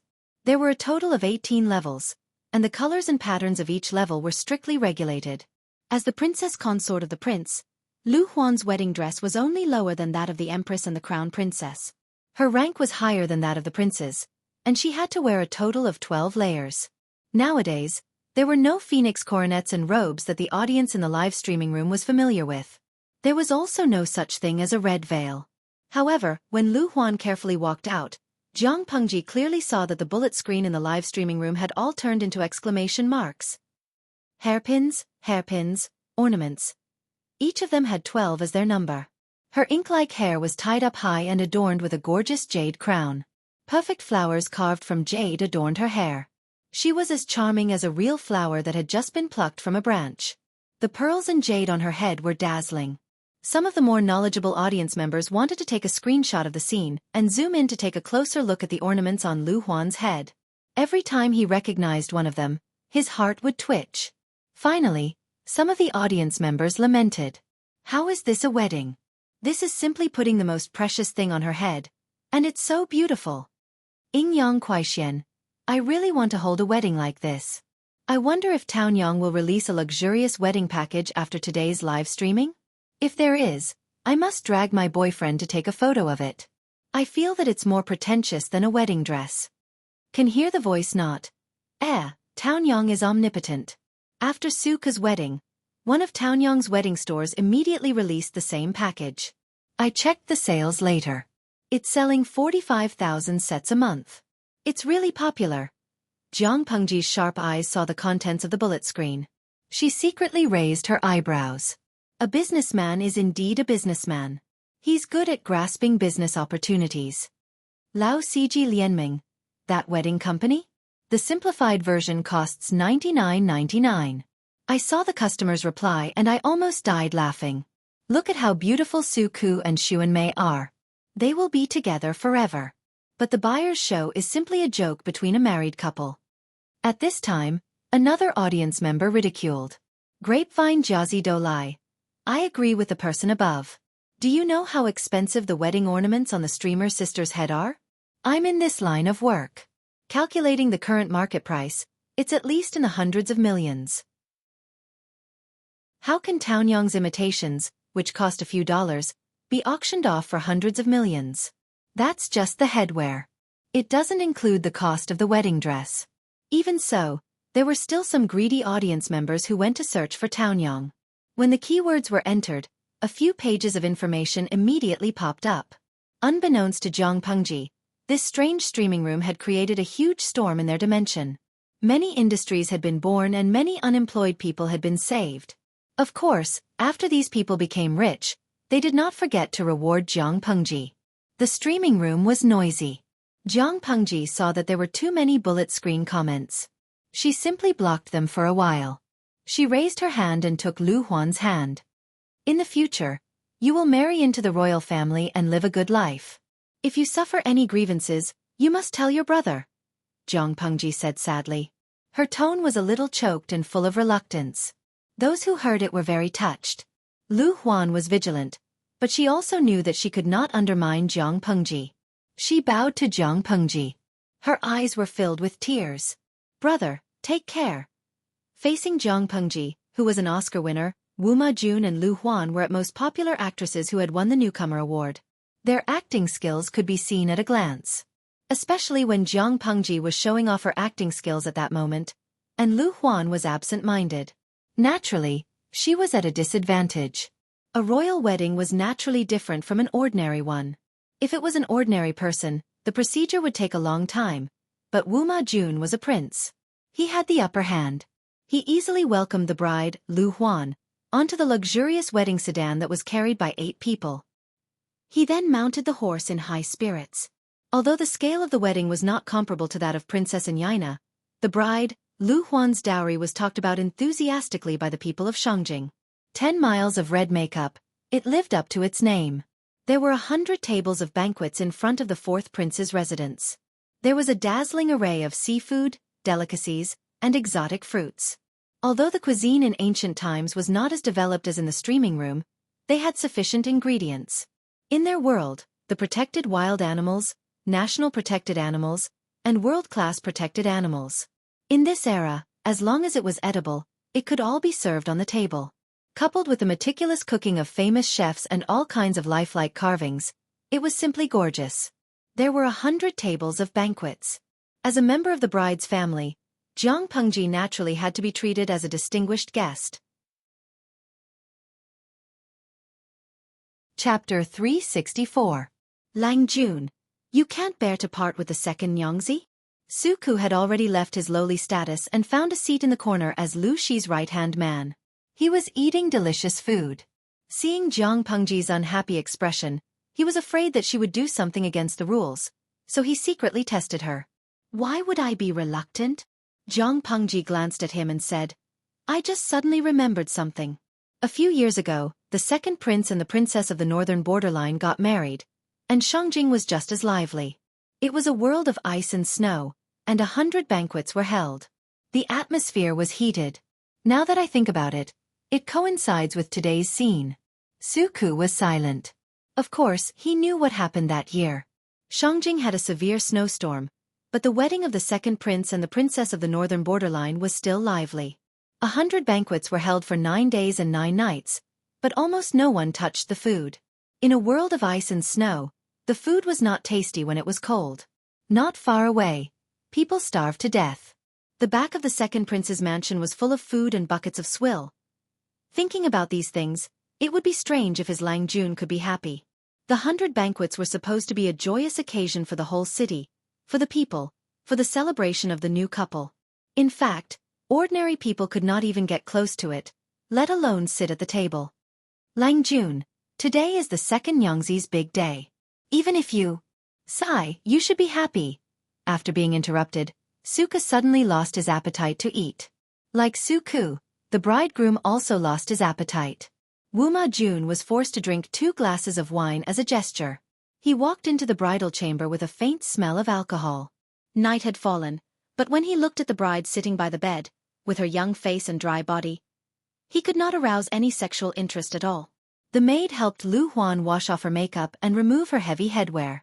Without the concealment of heavy makeup, her face looked even more youthful and tender. Even if her facial features were very good and one could tell at a glance that she was a beauty with unlimited potential in the future, Lu Huan was still too young. She looked like an unripe fruit. How could she be eaten? Wuma Jun was unwilling, but that was the wedding procedure. Not wanting to consummate their marriage was akin to slapping the bride in the face. If Lu Huan's family found out, who knew what kind of rumors would spread? Lu Huan timidly glanced at her husband, her face instantly flushed with embarrassment. Wuma Jun was not a gentleman, but he was very thick-skinned. He was the best at deceiving ignorant girls. The two of them drank the nuptial wine. Even though the alcohol content of the wine was not high, Lu Huan felt a little dizzy. Her whole body felt as if she was walking on cotton, light as a feather. Wuma Jun secretly frowned. His pursed lips tightened. According to the customs of the royal family, some drugs would be added to the nuptial wine to help the newlyweds get rid of their shyness and unfamiliarity so that they could enter the bridal chamber. Lu Zhai could not taste it, but Wuma Jun, who had been through hundreds of battles and was not afraid of meat or vegetables, could taste it. Wuma Jun said considerately, "You must be hungry. Let's eat something before we settle down." Although Lu Huan was young, being young had its own taste. Anyway, he was not the one who was at a disadvantage. Lu Huan's ears heated up. She shyly nodded and secretly tightened her grip on a bottle in her sleeves. She had asked someone to secretly search for this thing in the little slut Huijuan's room. Hui Jun was mysterious and took this thing very seriously. Lu Huan, who had persecutory delusions, thought that this was something Hui Jun used to harm her. However, after the doctor examined it, he said that it was a pregnancy aid medicine.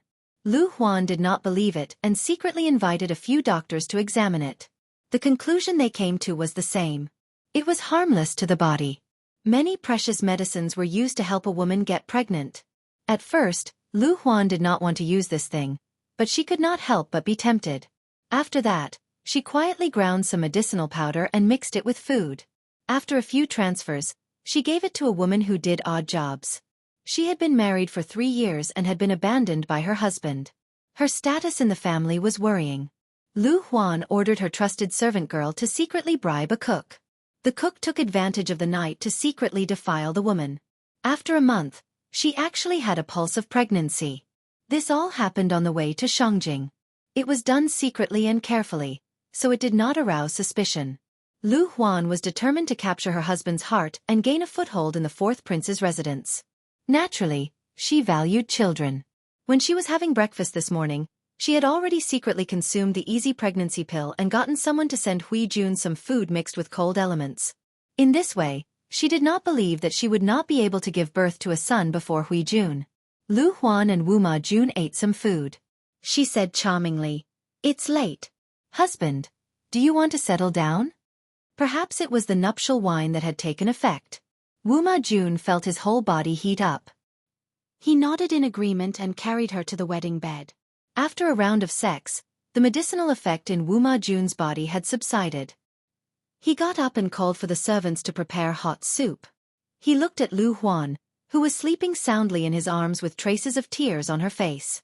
He secretly pouted. Her shriveled body was like a man's. "Your servant will serve your highness as you bathe." Wu Ma Jun was feeling that this wedding night was extremely boring. A refreshing fragrance wafted into his nose, causing his abdomen to tighten. When he listened carefully, the woman's voice seemed to be scratching his heart. It was itchy and made his heart tremble. Come in," Wu Ma Jun answered vaguely. A graceful figure walked out from behind the curtain with a basin of water in her hands. Her steps were light and graceful. Her clothes were clean and neat, and there was not the slightest bit of extra embellishment in her hair. She was like a beautiful lotus flower standing in the cool breeze, but her starry eyes were captivating, as if they could hook away one's soul.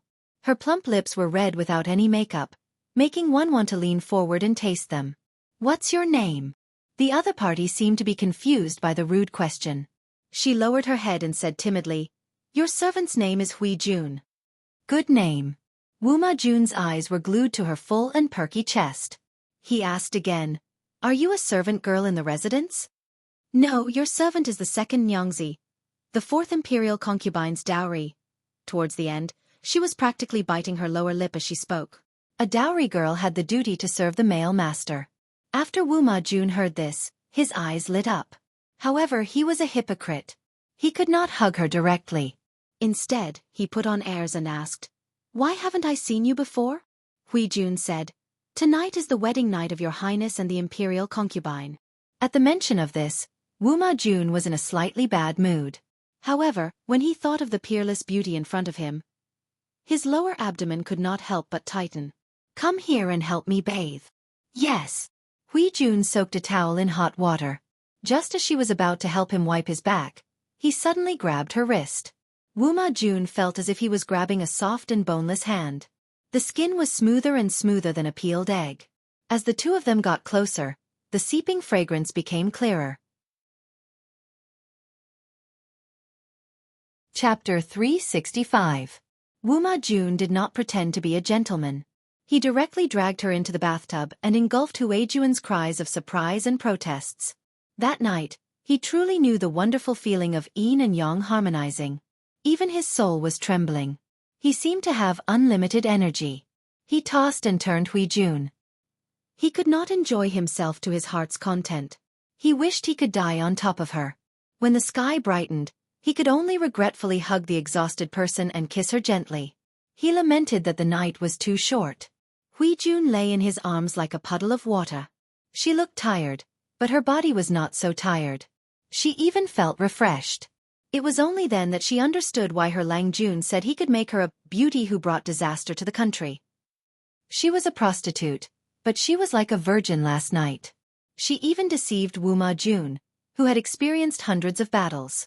She should have hated the matter between men and women, but after the clouds and rain stopped, she only felt comfortable all over, as if she had been greatly nourished. "Last night was supposed to be a good night for your highness and the princess consort. But your highness and I fooled around." If the princess consort knew, Hui Jun frowned worriedly. Her eyes seemed to bear thousands of words that she had not finished. Wu Ma Jun said, "Don't worry. It's only right and proper for you to serve me. If she's jealous, she's not magnanimous." Hui Jun was still worried, but she nodded obediently. When Wu Ma Jun saw this, his heart burned with lust again. His hands could not help but move everywhere. In the past, He thought that Yaina was a great woman.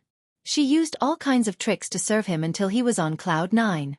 She was bold and unrestrained when it came to matters between men and women. She was very compatible with him. Now that he thought about it, compared to the peerless beauty in front of him, Princess Yaina was like a broken bag on the ground that was leaking air in all directions. The feeling that had once fascinated him had also become nauseating. Jun could make him anxious and furious without doing anything.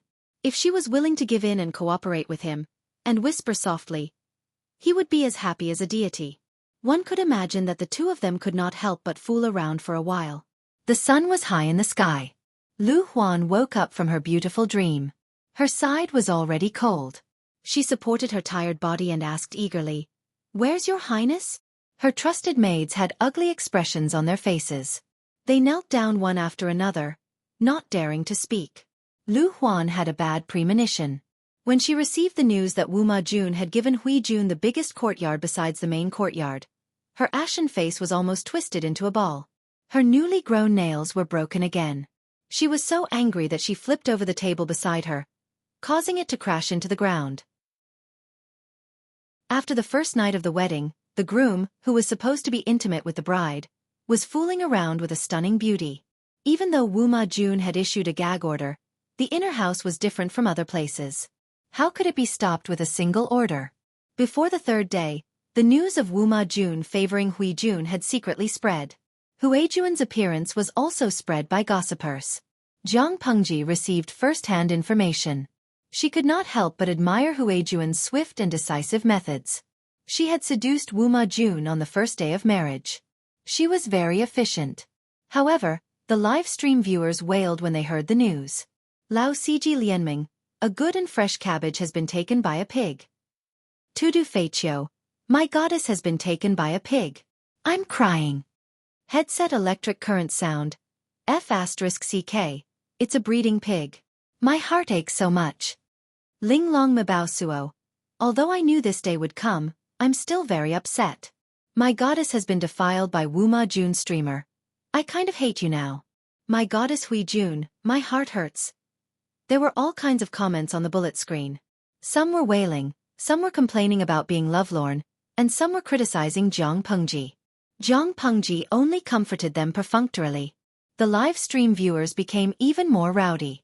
Wuma Jun had been caught. Would the emperor, who had no scruples, be far away? According to what Jiang Pengji knew, the emperor was absurd and unruly. Not only did he search for beauties to fill his harem, but he also coveted the wives and concubines of the ministers. It was not the first time he had forcefully taken the ministers' wives. Every time he went to the ministers' residences for a short visit, he would sleep with the ministers' wives while he was sitting. After the wedding, they still had to go home. As Lu Shi was not around, it was just a formality. At first, Wuma Jun was scared witless. He was afraid that he would make Jiang Pengji unhappy if he mistreated Lu Huan. But as time went by, Jiang Pengji did not react at all. He asked his scoundrels to sound her out. The news he got made him heave a long sigh of relief.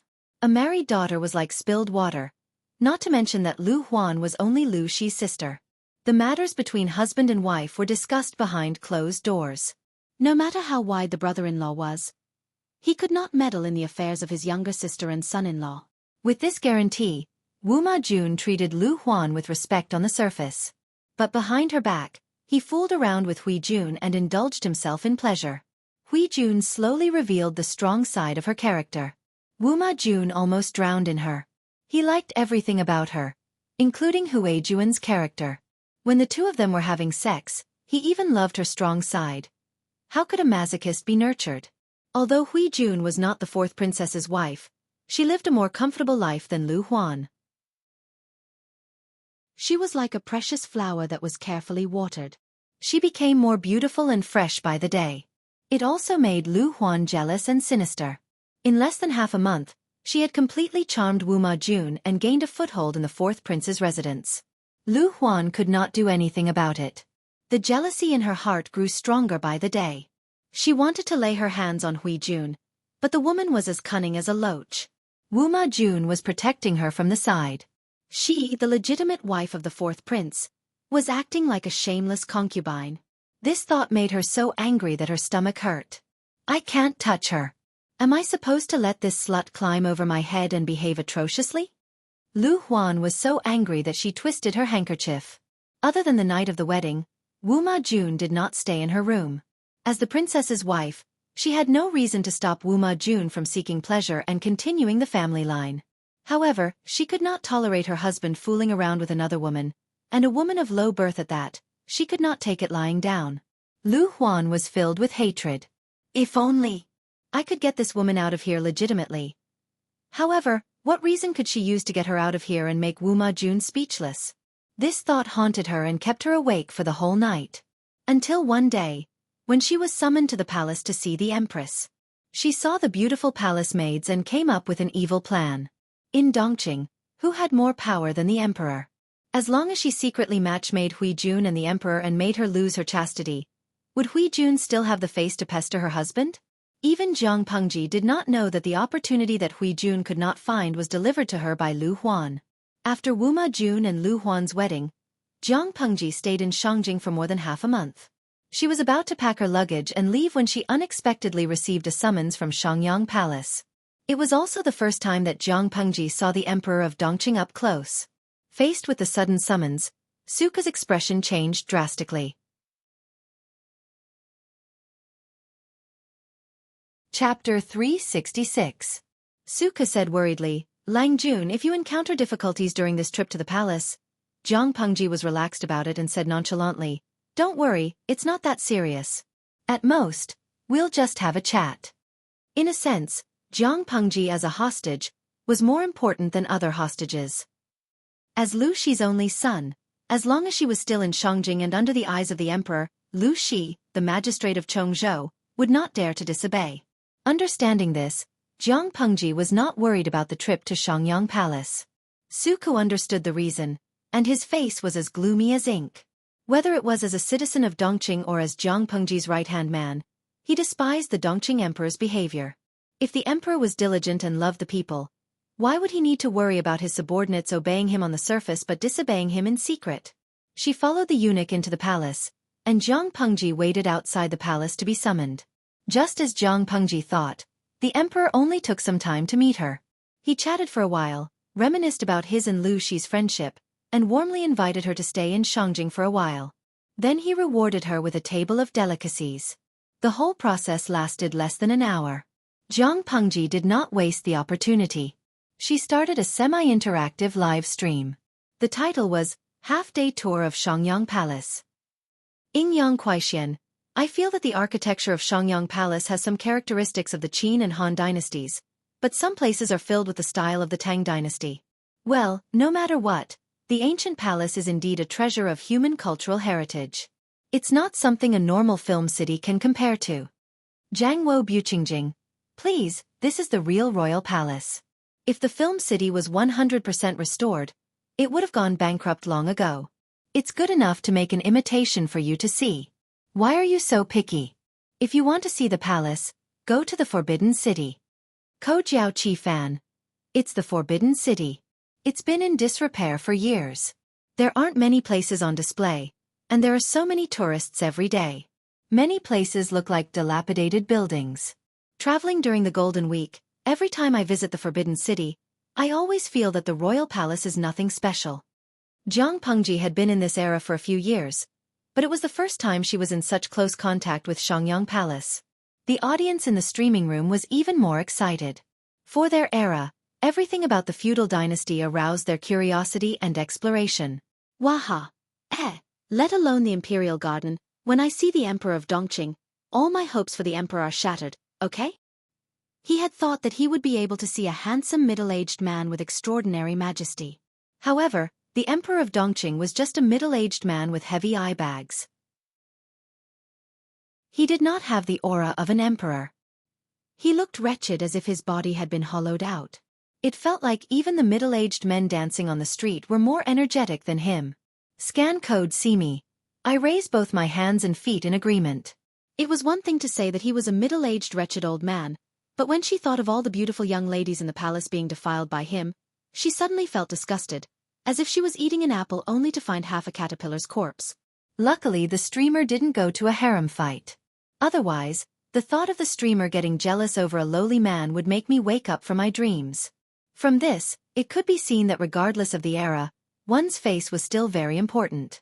The age, appearance and aura of the Emperor of Dongqing did not match the expectations of the audience in the streaming room. As the audience chatted, a completely different style popped up on the bullet screen. Panda Noodle House. Am I the only one who realized that we've been tricked by the streamer? The title of today's streaming was Half-Day Tour of Xiangyang Palace. In fact, the streamer only took us to walk a single path. She did not stop to introduce the architectural landscape, and the duration was not even half a day. Not to mention half a day, it was only an hour. Selling dog meat with a sheep's head. When Jiang Pengji saw the bullet screen, she specially posted one and conveniently thanked the viewer. Streamer V. The current situation does not allow me to wander around Xiangyang Palace. However, one day, I will open another streaming of a one-day tour of Xiangyang Palace. When that time comes, I can go wherever I want. The inner court of the palace will be unobstructed. Panda Noodle House. The content of the bullet screen seemed very ordinary, but the audience in the streaming room expressed their horror after thinking about it carefully. She was still a citizen of Dongqing. Due to the majesty of the royal family, she could only follow the eunuch who led the way. It was impossible for her to wander around Xiangyang Palace. Then, under what circumstances could she ignore this rule and walk around Xiangyang Palace unimpeded? When she became the new master of Xiangyang Palace. Having reached this conclusion, the audience in the streaming room was instantly delighted. They gave Jiang Pengji a lot of gifts, and the screen was full of 666. Lao Ciji Lianming. Streamer, I give you 101 points. I'm not afraid of you becoming arrogant even if I give you one more point. With the audience in the streaming room joking around, Jiang Pengji left unscathed. As soon as she left the palace, she saw Xueqi anxiously waiting for her. I'm fine. Let's go back in the carriage. Jiang Pengji waved her hand and ordered the groom to drive. Xueqi saw that she was calm and secretly heaved a sigh of relief. Lang Jun, did your trip go well? I was praised and ate some food. The royal chef in the palace is not as good as the chef in Wuma Jun's residence. Jiang Pengji complained. The royal chef's cooking was definitely better than the ordinary chef's, but the food prepared by the royal chef was already cold. How could it be compared to hot food? Xueqi was speechless. He suddenly could not reply. His Longjuan style was always so fresh and different. However, I can only stay in Shangjing for a while. I can't leave. Jiang Pengji shook her head and said in a low voice, the emperor is addicted to beauty. His body is strong on the outside but weak on the inside. He refuses to rest and needs to use tiger wolf medicine to keep him alive. I'm afraid he has realized that his body is not feeling well and is increasingly afraid of death. Now that he is under house arrest in Shangjing, I'm afraid he is extremely afraid of death. Even if the emperor supported the foreign relatives and the eunuchs to suppress the aristocratic families, he was still raising a tiger that would invite disaster. The aristocratic families seemed to be retreating, but they were not seriously hurt. The so-called aristocratic families all had a deeper and longer history than the royal family of Dongqing. If the emperor suddenly died, who knew if the aristocratic families would retaliate and completely turn the royal family of Dongqing into a puppet? It was probably because of this worry that the emperor gradually recalled the sons of the aristocratic families who were serving outside and used them as hostages.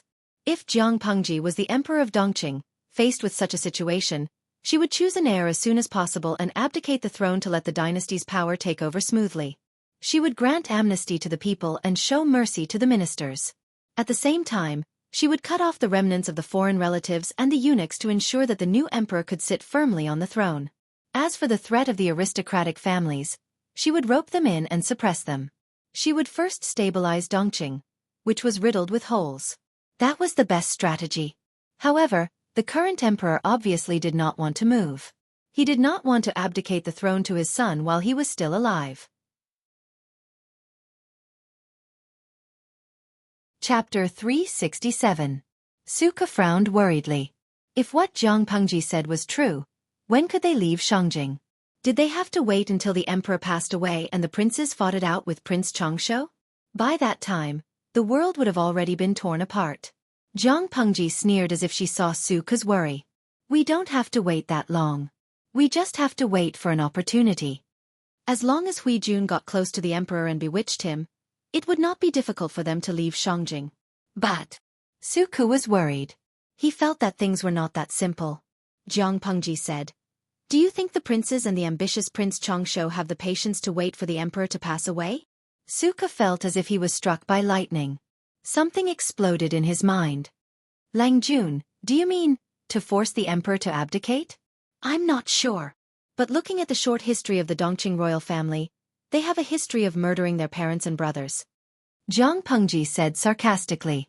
Other than the founding emperor, the other Dongqing emperors had taken the throne through shady means. The whole world knew about this scandal. The current emperor seemed to be repeating the fate of his ancestors. His younger brother and son were eyeing him covetously. The game depended on who could not wait to make a move first. The bird that sticks out gets shot. Whoever stood out first would be the target. Compared to Xueqi's impatience, Jiang Pengji was leisurely sitting on the fishing platform. She suddenly thought of something and smiled coldly. "Haste makes waste. So what if I'm under house arrest in Shangjing? The emperor doesn't have the guts to make things difficult for the aristocratic families. It's impossible to lock them up for life. We just need an opportunity to leave Shangjing safely. Before that, Xiaoyu, just treat it as a vacation in Shangjing. Don't worry. Even if the sky falls, I'll hold it up." Xueqi smiled bitterly. He felt at ease. "Lang Jun, I'll definitely accompany you to the end." As soon as he finished speaking, the carriage fell into silence again. Jiang Pengji crossed her fingers and looked down. Her cold expression did not show any emotion. After the carriage traveled for a while, she suddenly asked, "Xiaoyu, under what circumstances do you think the emperor will summon Prince Changsho to Shangjing?" Xueqi was stunned. He thought about the question and said firmly, "That's impossible." "Why?" Jiang Pengji asked. Xueqi answered, "Everyone in the imperial court knows that Prince Changsho has formed cliques to pursue his own interests. Even if the emperor is obsessed with beauties every day and neglects the affairs of the imperial court, he cherishes his life so much. How could he summon this ambitious wolf to the capital? If that's the case, wouldn't that be inviting a wolf into the house?" "Yeah, I think so too." Jiang Pengji nodded in agreement. She did not see any good points in the emperor, but he had countless flaws. Although the emperor was muddle-headed now, he could kill the former emperor and ascend the throne from King Gongshun of Hejian County. He couldn't be a complete idiot. If he was sane, why would he summon Prince Changsho to the capital at such a critical time? Xueqi asked her, "Lang Jun, why do you suddenly ask?" "I suddenly remembered what a friend told me before I left," Jiang Pengji said calmly. After saying that, a figure that was tall and straight like a pine appeared in his mind. Wei Ci was not someone who spoke without thinking. Since he asked her to guard against Prince Changsho accepting the edict and bringing troops into the capital, there must be a reason for it. Xueqi thought about it repeatedly and frowned. If it's true, there might be three possibilities. First, the emperor's favorite candidate is not one of his 4 sons, but the youngest son of the former emperor, Prince Changsho. But thinking about what happened in the past few years, the possibility of this guess is almost zero. Second, if something unforeseen happens in Shangjing, the 100,000 imperial guards will be useless, and the emperor will have no choice but to summon Prince Changsho. However, the probability of the 2 possibilities that Xueqi mentioned happening was too low. It was almost not within the scope of consideration. "What's the third possibility?" Xueqi said. "Fake the emperor's will." Jiang Pengji's heart skipped a beat. Fake the emperor's will is indeed a way. Shangjing was now a huge cage. Jiang Pengji's ears and eyes were sharp. She acutely noticed that the area where the high officials and nobles lived was filled with a large number of spies. These spies disguised themselves as manservants, maids, or merchants from all walks of life. They were watching them 24 hours a day. When they were close to the mansion, Jiang Pengji glanced at Xueqi and stopped him from speaking. The two stepped on the bench and got off the carriage one after another. They returned to the mansion with their usual expressions. At that moment, the audience in the streaming room also smelled something unusual. They kept asking questions. Dora Aming. Host, can't you leave Shangjing for now? Lao Ciji Lianming. Host, they seem to be under house arrest. The Emperor of Dongqing is courting death as long as he is alive. To Defaccio. I bet 50 cents that according to the host's petty temper, She will definitely find a way to take revenge. Most of the audience were ordinary onlookers. They had no problem watching the show, but when it came to such brain-burning things, their reactions were slower. The audience in the streaming room seemed to have a kind of blind trust in Jiang Pengji. After following the streaming for a few years, they had never seen anyone who could really make Jiang Pengji suffer a loss. Even if there was, it was just a joke. The host was broad-minded and did not take it to heart. Of course, there were many people who objected. Zai Chili Diao. Nonsense. Are you all crazy? The host has no scholarly honor now. Even if she has a powerful father, water from afar can't put out the fire at hand. If the emperor of a feudal dynasty wants to lay his hands on her, can she go to heaven? Shenshou Yangtua. Yes, I like this streaming room the most. I can always see hundreds of thousands of idiots praising an ordinary host. Lao Ciji Lianming. Hee, I can see that there are indeed many experts in this streaming room. Who still remembers the host's skills? Even if she can't fly on roofs and vault over walls, at least she can leave Shangjing safely. It was not a matter of whether she would leave or not, but when she would leave. Jiang Pengji did not care about the bullet screens that were worrying about her or slandering her. When it came to strength, it was all empty talk. Only when it was done would it be real. Although it was house arrest, apart from not being able to leave the city, there was no restriction on her personal freedom. In fact, she was quite happy. After more than half a month, Jiang Pengji and Shangjing's chief patrol officer Huang Song, coincidentally, met a few times. After a while they became friends. Feng Ju, a mischievous child, came along. The three of them often drank tea and watched dramas. The place where they drank tea and watched dramas was naturally not suitable for children. Feng Jin, who knew about this, was speechless. She leaned against the table leisurely. A row of musicians was playing and singing in the corner of the room. The song was so sweet that it went straight to the heart. Jiang Pengji peeled peanuts and stuffed them into her mouth one by one. Chapter 368. It was already the middle of June. Jiang Pengji had already changed into cool summer clothes. With Lu Huan's wedding as the deadline, Jiang Pengji had stayed in Shangjing for almost a month and a half. The weather is getting hotter and hotter. I've almost visited all of Shangjing. I'm worried about how to spend tomorrow. Hearing Jiang Pengji's complaints, a glint flashed across Feng Ju's eyes, which immediately turned into helplessness. If it were anyone else, they would have long lost their patience.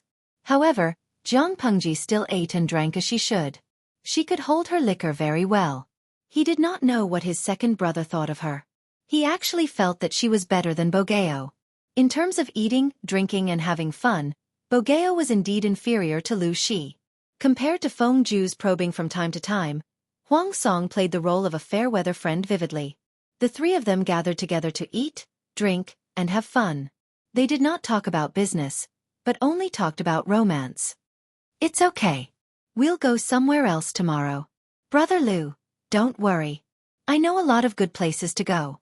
Huang Song winked at her, looking like an adult who had a tacit understanding. After they got closer, he originally wanted to call Jiang Pengji Brother Shi, but she disliked the way he addressed her. She made him change it. Jiang Pengji held a peanut in her mouth and joked, "If you say this to Huayu, I'll be happy the whole day tomorrow even if I don't go out." After hearing that, Huang Song suddenly looked distressed. "Brother Lu, you can't be like this. I'm doing this for your own good. It's fine if you don't repay my kindness, but why do you have to trick me? If a brother Khan knew that he brought Feng Ju to indecent places all day long, wouldn't he slap him? Didn't the old master say that food and lust are human nature? This is the pursuit of life. Food with the left hand and lust with the right. Even saints can't avoid this custom, let alone ordinary people. Besides, Huaijie is not a 3-year-old child. He only went there for a while and didn't do anything. Second brother Feng is too strict," Huang Song muttered quickly, as if he wanted to use this to calm the guilt in his heart. Feng Ju mocked Huang Song for being semi-illiterate. There was nothing wrong with this evaluation. He did instigate Feng Ju to look for an artist, but she had a strict upbringing. It was okay for her to sit and drink and watch the dance, but she refused to do anything that overstepped her boundaries. "Haha, you can explain your fallacious reasoning in front of Huayu." Jiang Pengji sneered. Feng Jin's control over his younger brother was very restrained, but he was secretly flirtatious. Huang Song was getting bolder and bolder. If it weren't for the fact that Wei Jingxian was about to give birth, which had almost squeezed out Feng Jin's mind and left him with no time to care about other things, he might have long discovered that Feng Ju had been abducted by Huang Song to run around and fool around. Brother Lu, your words hurt my heart. Huang Song's face scrunched up into a ball. It was obvious that he was putting on a show. This person's ability to liven up the atmosphere was not weak. In order to achieve his goals, he did not care about his personal image. When he was playing around, he was very open. Even if all the nobles in Shangjing spoke harshly to him, most of his peers of the same class followed his lead. Zhang Pengji only found out about this after she got to know Huang Song up close. He was very popular. Where does it hurt? Zhang Pengji asked with a smile. Huang Song pretended to sigh. Everywhere. It hurts. My heart is bleeding. Zhang Pengji held back her laughter and teased. Speaking of glib tongues, among the people I know, you're definitely one of the best. After peeling the peanuts, she looked at the sky outside. The sun was gradually setting, and the orange sky was filled with a different kind of beauty. In the words of the audience in the live stream room, it was dusk, the time to meet the devil. After paying, they each got on their horses. Huang Song said, Brother Ju, Brother Lu, I'll send you to second Brother Feng's residence first. Okay, then I'll have to trouble you. The medical officer and the midwife both said that Wei Jingxian was about to give birth in the next 2 days. After hearing the news, Zhang Pengji planned to go and take a look. Feng Jin and his wife were also hostages, who were under house arrest. Their personal freedom was not restricted, but pregnant women were sensitive and thoughtful. They lacked experienced elders to take care of them. It was their first child, so the young couple always felt uneasy. On the way, Zhang Pengji looked at the street and frowned slightly. Something was not right. Seeing the situation, Huang Song asked with concern, Brother Lu, are you not feeling well? No, I just feel that the streets have become much more deserted these 2 days. The stray cats and dogs that are usually seen have disappeared, Huang Song said. Yes, after being reminded by you, I also feel strange. I suddenly remembered something. 2 days ago, the wolf dog at home was in a strange mood. It scratched the wall all night and howled non-stop in the middle of the night. The old man wanted to kill that beast. Zhang Pengji was startled. Is that true? She did not keep any animals with her, so she did not pay much attention to it. Sigh, how can it be fake? When I go back tonight, I might see that beast stewed in a pot. Huang Song quite liked the wolf dog, but unfortunately, the old man was the master of the house. There was nothing he could do about it no matter how much he liked it. Zhang Pengji smiled and said, That's good. There's an extra meal tonight. Huang Song said with a pained heart, Brother, your words hurt. Feng Ju looked at the two of them chatting and was suddenly speechless. He felt that he was leading 2 naughty children. Zhang Pengji's heart was somewhat stifled. She vaguely had an ominous feeling. Her mental strength was very strong. In wuxia terms, the intuition of a martial artist was also stronger than that of an ordinary person. In layman's terms, her intuition was 100 times stronger than that of a beast. Recently, have you seen any strange things when you patrol the streets? Huang Song was startled and asked, What kind of things? The stray cats and dogs on the streets, the snakes, insects, rats, ants, and cockroaches in the corners. Are there any abnormal behaviors?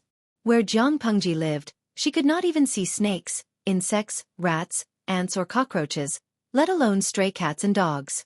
As the patrol officer of Shangjing, even if Huang Song was only the head of the urban management, he often wandered outside. He must have seen more than her. Feng Ju smelled something unusual and frowned. Huang Song thought carefully and said, There are. Anyway, I've seen fewer and fewer stray cats and dogs recently. This is normal. Anyway, many people will secretly catch them to eat with wine. It's a hot season now.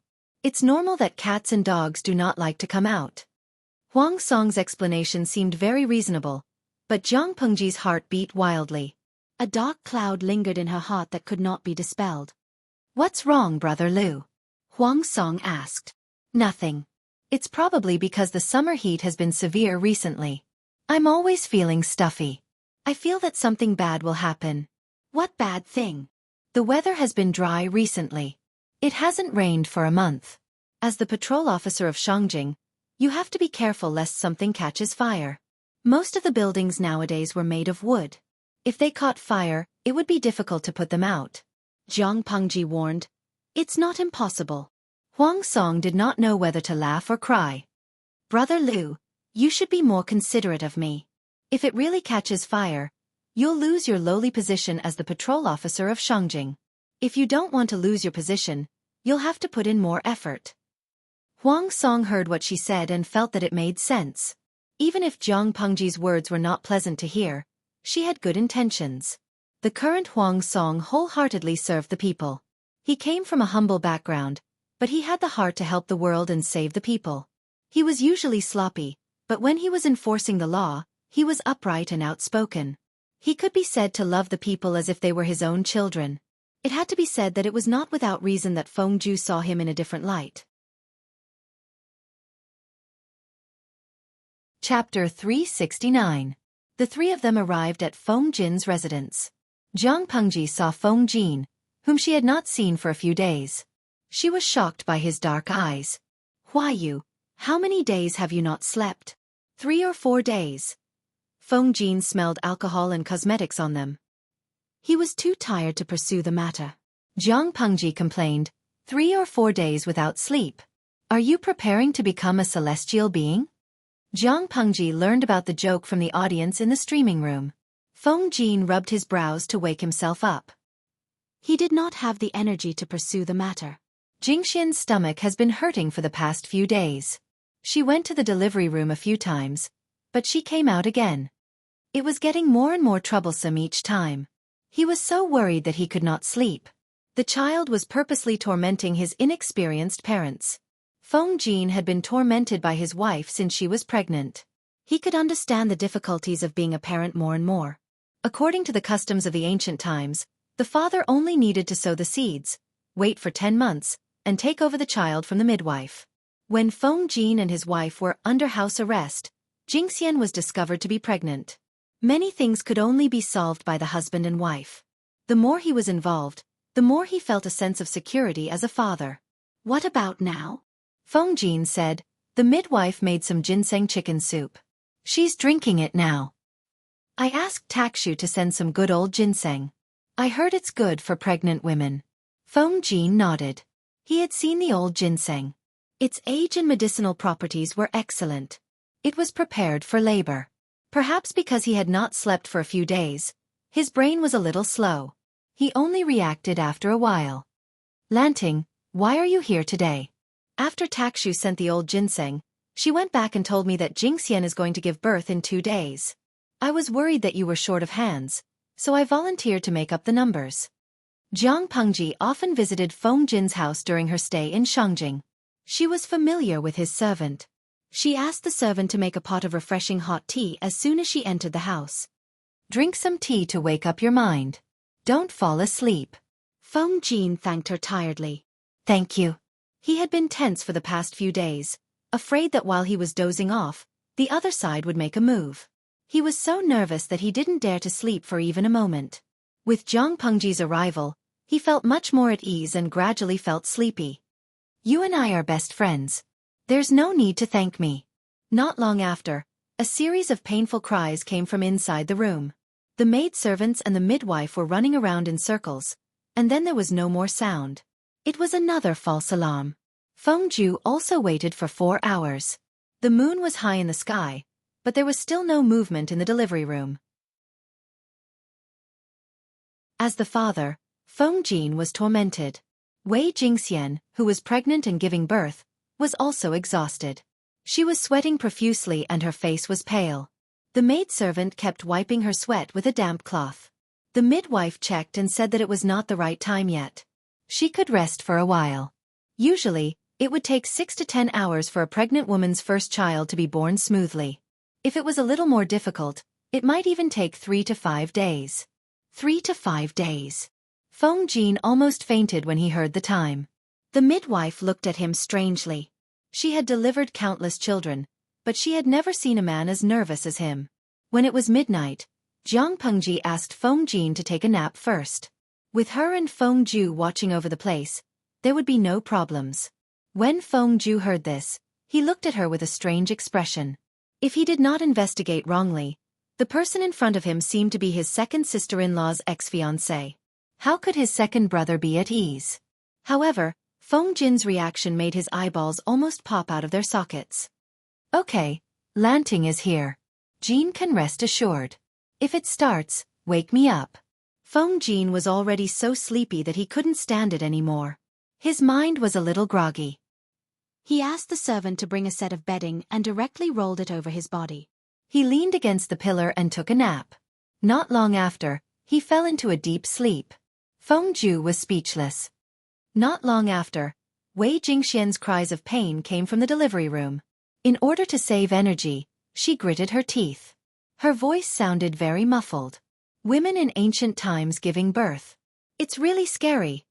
Jiang Pengji had sharp ears and eyes. She heard the movements very clearly. Her heart could not help but tremble. The methods of reproduction in ancient times were so backward that it made her hair stand on end. They could even be sentenced in the Federation. She spoke softly, so Feng Ju did not hear her clearly. He only heard her lament that giving birth was not easy.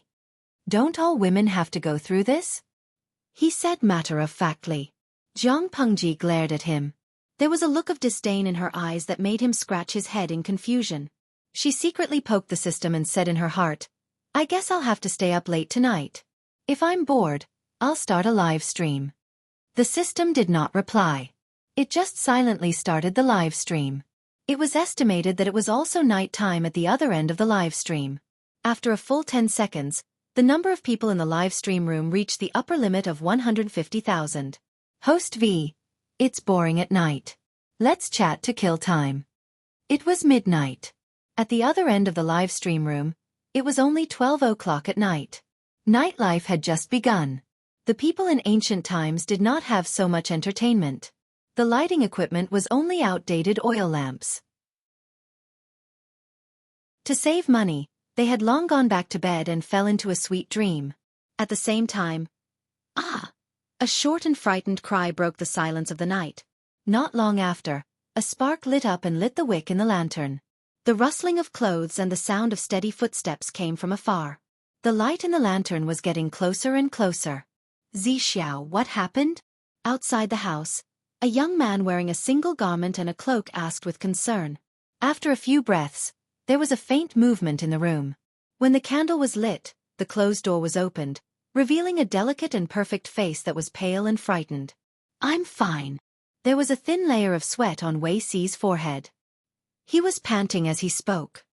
I was just frightened by the nightmare. The young man slept in the room next to Wei Si. Nightmare? The young man asked curiously. What did you dream of? He was really curious. What kind of dream could scare Wei Si like this? It was as if he had lost his soul. Wei Si pursed his lips. After a long time, he said in a hoarse voice, I dreamed that there was an earthquake in a place. The city collapsed and the houses were all in ruins. The people lost their lives in their sleep. There were cries of orphaned children everywhere. I can't bear to recall the tragedy in the world. This was not all about the nightmare. He also dreamed that the person he missed was buried in the ruins and was badly mutilated. He could not remember where the scene in the dream was, but the bloody color kept lingering in front of him, making it hard for him to breathe. An earthquake. The young man's expression tightened. He comforted him. It's just a dream. Don't take it seriously.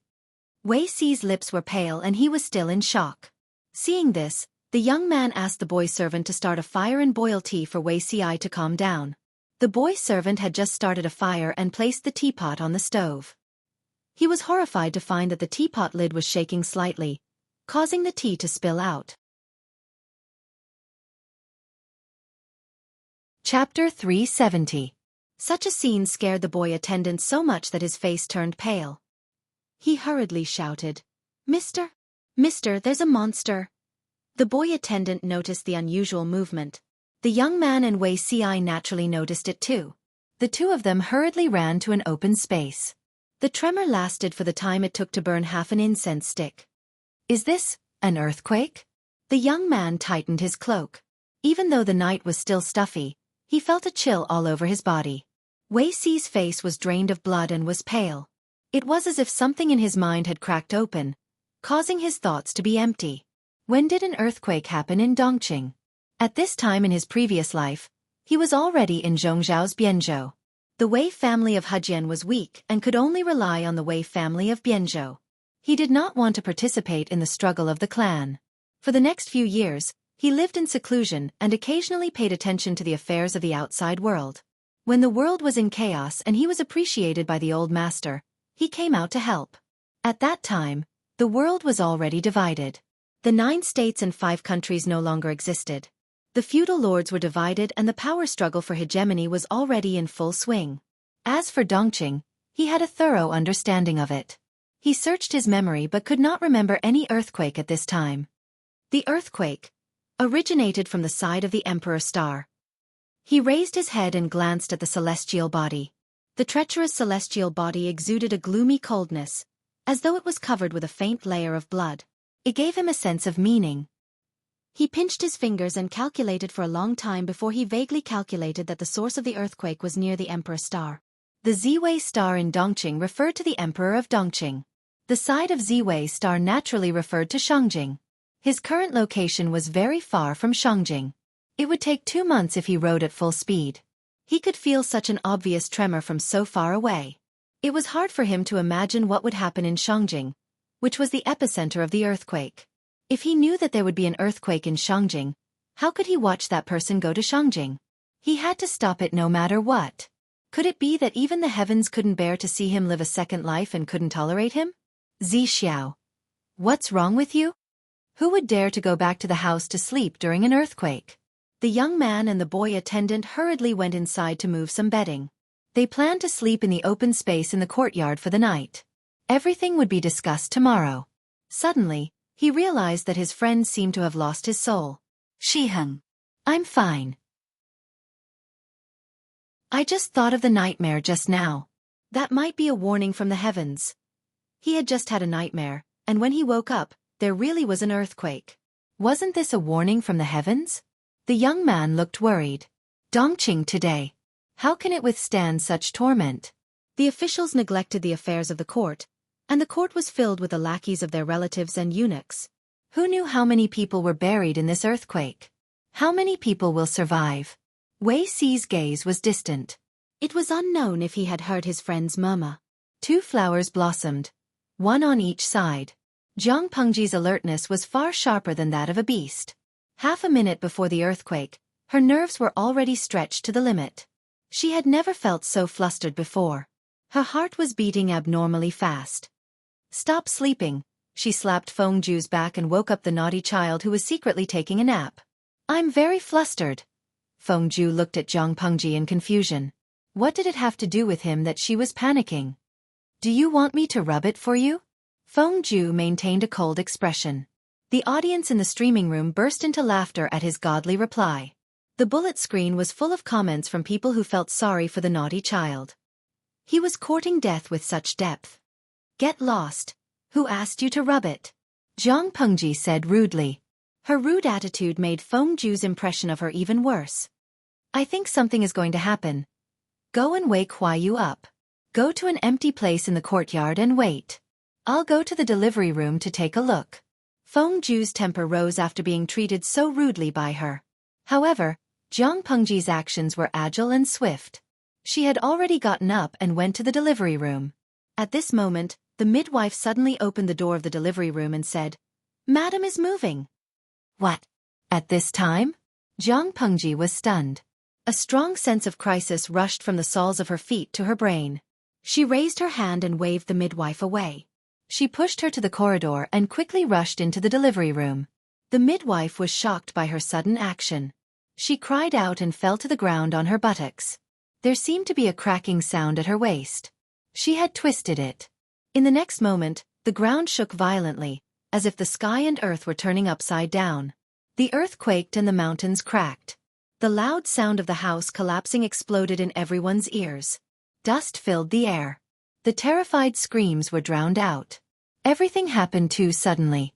The audience in the streaming room was completely dumbfounded. When they came to their senses, the streaming screen was already in a mess. The eave suddenly collapsed and fell on the maidservant in the delivery room. Blood and flesh splattered all over the ground. Jiang Pengji's physical potential exploded in an instant. Before the eaves were about to hit Wei Jingxian, Jiang Pengji hugged Wei Jingxian along with a thin blanket. She rolled over and narrowly avoided being hit. The candles in the room had long been extinguished, and the surroundings were pitch black. Jiang Pengji relied on her intuition and memory. She carried Wei Jingxian, who was covered in blood, and rushed out of the delivery room. The moonlight poured down, and there was light in their vision. The ground was still shaking. Jiang Pengji placed Wei Jingxian on the empty ground and handed her over to the midwife, who was scared out of her wits. "I'll go in to save her. You help Jingxian deliver the baby first." "Feng Huijia, what the hell are you doing? Hurry up and come over to help." Fortunately, Feng Jin did not like complicated and gorgeous decorations. There was only a small pond in the courtyard. There were no artificial mountains or mountains. The servants who were lucky enough to escape gathered in the open space. Feng Ju was awakened by Jiang Pengji's scolding. He hurriedly came forward to calm everyone down. Feng Jin was extremely tired and fell into a deep sleep. However, he was lucky. The fallen beam did not hit him. It only grazed him slightly and woke him up from his sleep. At that moment, the entire Shangjing city had been turned upside down. Feng Ju covered his injured arm. His face was pale as he comforted everyone. "Husband, it hurts." When the earthquake happened, Wei Jingxian had already fainted. The last image in her memory was the beam that fell on her head and the familiar outline. The midwife's psychological quality was good enough. Under Jiang Pengji's tough orders, she helped Wei Jingxian deliver the baby. She pressed on her philtrum forcefully and forced her to wake up. If the pregnant woman did not stay awake at that time, she would die with the baby. "Madam Jingxian." After Feng Jin woke up, his mind was in a mess. His heart seemed to have entered an ice cellar. It was so cold that his whole body was stiff. He heard a familiar call in his ear. He barely regained his consciousness and hugged Wei Jingxian, who was covered in blood, tightly. "Stomach. Stomach hurts." Wei Jingxian felt a sharp pain in her stomach. It was as if something hot and wet had burst. It stained the clothes and bedding under her. Waves of intense pain passed through her brain. "Is I going to give birth?" In another place, Jiang Pengji rescued 2 injured servants and placed them in an open space. The entire mansion had been turned into ruins. There would be waves of aftershocks. She could only try her best. Fortunately, the houses in ancient times were low. Even if there were aftershocks, she did not have to worry about being buried in the ruins. She dug out some bedding and bedsheets from the ruins and threw them to Feng Ju. "Surround it and make a temporary delivery room. Get someone to search the stove and boil hot water as soon as possible." Chapter 371. At that moment, the live stream room was in an uproar. The usual bickering and ridicule were nowhere to be seen. Before a disaster, people's compassion would always overcome all negative emotions. "Shinshou Yangtua. Streamer. You're injured too. Hurry up and stop the bleeding." "Zai Chili Diao. Earthquake, it's actually an earthquake. I felt the entire screen shaking violently just now. I hope the streamer is safe and sound. I hope no one dies in that world. I feel my hands trembling, even when I type. However, how could there be no deaths in such a large-scale earthquake? Even in their world, when the Luchuan earthquake happened in China, there were extremely heavy casualties. Not to mention in ancient times where rescue measures were extremely backward. In such an era, it was not the end after the earthquake. There were subsequent disaster relief, medical treatment, and disposal of corpses. If 20% of people died in the earthquake, those who could not be rescued in time and were seriously injured would account for at least 30%. That was not all. Wounds would be infected, medicine would be lacking, food would be lacking, and if the corpses were not properly disposed of, it could even cause a plague. Jiang Pengji had no time to care about that. She raised her hand and wiped her face, then washed her hands with the water from the pond in the courtyard. "Let's help Jingxian deliver the baby first. If the others are not seriously injured, let's move out the living items from the ruins. There will be a few more aftershocks later. Be careful." Jiang Pengji chopped the broken beam with her bare hands and inserted it deeply into the ground. Then, she spread the bed sheets and bedding to make an area. She made the remaining items into firewood and started a fire. Her calm appearance made the people around her feel more at ease. Because of Jiang Pengji's protection, Jingxian was not injured. However, as a pregnant woman about to give birth, she was frightened and her situation was very critical. The doctor who was originally invited to keep watch was hit in the head by the falling beam and died on the spot. The midwife only knew how to deliver a baby and did not know how to treat a patient. She had just twisted her waist. Huayu, stay here with Jingxian. She will feel more at ease. Huaijia, bring the servants to search the surroundings to see if there are any living people. Jiang Pengji multitasked and typed a string of words in the live stream room at the same time. Host V. Is there anyone who is an obstetrician and gynecologist? It's fine if you have experience in delivering a baby or can provide theoretical guidance. Jiang Pengji was a human from the future. Naturally, she had no experience in delivering a baby. Even the doctors of her era did not have it.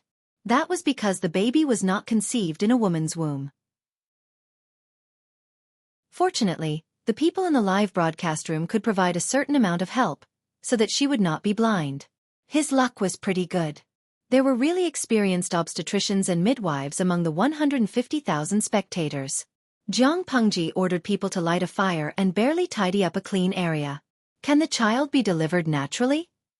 The midwife endured the pain in her waist and glanced at Jiang Pengji. She was touching the pregnant woman's belly and identifying the fetal position according to the guidance of the audience in the streaming room. Then, she looked at the husband of the pregnant woman, Feng Jin, in a difficult position. No. It's fine if the husband doesn't mind the bloody scene in the delivery room, but why did he let an outsider in? Feng Jin was comforting Wei Jingxian when he noticed the midwife's strange gaze. He pursed his lips and remained expressionless. In the eyes of outsiders, Jiang Pengji was still a man. Lanting has learned some Qi Huang techniques. It might come in handy. Don't worry. As soon as he finished speaking, Wei Jingxian felt a sharp pain in her stomach. She could only endure the pain and clench Feng Jin's hand so tightly that her nails dug into his flesh. Soon, blood started to flow. Jiang Pengji's cold voice came into her ears. The cervix is only 3 fingers deep. This is only the first stage of labor? Jingxian, don't exert force. Huayu, give her a handkerchief to bite on so that she won't bite her tongue when the contractions are too painful. Before the midwife could reply, Jiang Pengji tried to identify for a while and hesitated. The fetal position. At that moment, the obstetrician in the streaming room was giving guidance at the last minute. The other spectators were also anxious, but they knew what was important and what was not. At that moment, other than the retired doctor and midwife, no one else dared to post a bullet screen. The fetal position should be in front of the pillow. As a genetic warrior, Jiang Pengji was very familiar with the structure of living things. Even if it was through the text guidance in the streaming room, she could quickly get the hang of it. Her prediction of the fetal position was not wrong. According to the audience, the fetal position in front of the pillow was usually a natural birth. She could not help but secretly let out a sigh of relief. If the fetal position was not right at that moment, it would really be 1 corpse and 2 lives. Looking at Jiang Pengji's very professional manner, the midwife was a little confused. Her job had been taken away by someone who seemed to be even more professional than her. What was she doing here? Feng Jin said, see if the hot water outside is ready. Clean Jingxian's body first. The blood stains scared him out of his wits. Fortunately, it was not Wei Jingxian's. Otherwise, what would he do tonight? Cut some of the ginseng that was found in the storeroom. When the cervix is open to the 10th finger, it will be able to give birth. When that time comes, you will need strength. Jiang Pengji wrung the cloth dry and wiped the sweat and stains on Wei Jingxian's face. Although it was summer, the temperature was still very cold for a pregnant woman. There was even a fire in the area that was surrounded. Get someone to wash the cloth with hot water. Cut a few pieces and put them on the fire to dry. There are ruins everywhere. The swaddling clothes that were prepared previously can't be used anymore. Jiang Pengji paid attention to the fetal position and the text guidance of the audience in the streaming room. Before the cervix was open to the 10th finger, there were a few strong aftershocks in Shangjing. Fortunately, Feng Jin had been watching over her. Wei Jingxian's emotions were considered stable. This child was born at the wrong time. Feng Jin's eyes were red and bloodshot. He was usually neat and tidy, but now he was in a sorry state. Suddenly, his meticulous hairpin was crooked and the clean stubble at the corner of his mouth appeared. Hearing that, Jiang Pengji scolded him sternly. Feng Jin, Feng Huayu, what do you mean by that? Wei Jingxian was in so much pain that her consciousness was blurred. When she vaguely heard those words, she felt sorrow in her heart. The people in ancient times were ignorant and superstitious. Jiang Pengji was really worried that Feng Jin would be out of his mind and put an ominous label on the child. Your husband is not blaming the child. Don't worry. He first comforted Wei Jingxian, who had tears in her eyes, and then immediately said, the child was born weak. He needs careful care to grow up healthily. Now that the earthquake is not stopping, I don't know what will happen tomorrow. He was not blaming the child for being born ominous. He was just worried that the child born under such circumstances would not survive. Everything will be discussed after the child is born. Jiang Pengji said coldly. A man should be indomitable. Can't you even protect your wife and child? Jingxian is going to give birth now. Can't you say something festive and humorous? How unlucky. Feng Jin responded with silence. There was another wave of intense pain and contraction. Wei Jingxian could not help but cry out. Little angel Meng Meng. Streamer, that's enough. At that moment, a corner of the rising sun had risen in the sky. The golden morning sun shone on the earth, dispelling the long night. Jingxian, you can use force. Follow my instructions. Finally, there was a result after a long wait. Chapter 372. Little Angel Meng Meng. Miss Jingxian's physical condition is very good. With proper postpartum care, she should be able to recover quickly. I'm not sure about the child's condition. However, the child was born tenaciously in this world. I think the heavens will bless this little life. After the retired obstetrician and gynecologist said this, the silence in the live broadcast room seemed to have been lifted, and the number of comments slowly increased. Shenshou Yangtua. I was sweating the whole night and didn't dare to leave the screen. I never knew that giving birth was so painful for a woman. Just now, I called my mother while trembling. I was wrong, I shouldn't have scolded her over such a small matter. Love spicy sticks. I won't hate the streamer anymore. You're really someone who can go to heaven. Melancholy. I've been thinking for a long time after watching the live stream for the whole night. Wei Jingxian was a brave girl. I saw the greatness and tenacity of a woman in her. I thought of my girlfriend, who was the same age as her. Not long ago, we had forgotten to use birth control, and she had gotten pregnant. At first, I thought that we were still young, and there was no rush to have a child. I planned to abort it tomorrow, but now, I want to repent to her. Yang Kuaixian. The birth of a new life is indeed touching and delightful, but I'm more concerned about whether I can tip the streamer so that she can buy disaster relief items. In the face of disaster, unity is strength. Saving one life counts, even if it's a dimension away. This bullet screen was quickly liked and pinned to the top. Of course, Jiang Pengji saw it too. She cleaned up the baby and wrapped him in swaddling clothes to prevent him from catching a cold. She bit her lip. Host V. I'll try my best. After this bullet screen was sent out, the rewards received by the system increased explosively. The previous rewards were all for praying for children or celebrating the birth of a child. The later rewards were all for praying for disaster victims. Of course, there were also viewers who mocked Jiang Pengji for trying to make a fortune out of the disaster. As soon as this bullet screen was posted, it was immediately rebutted. Yang Kuaixian. Are you King retarded?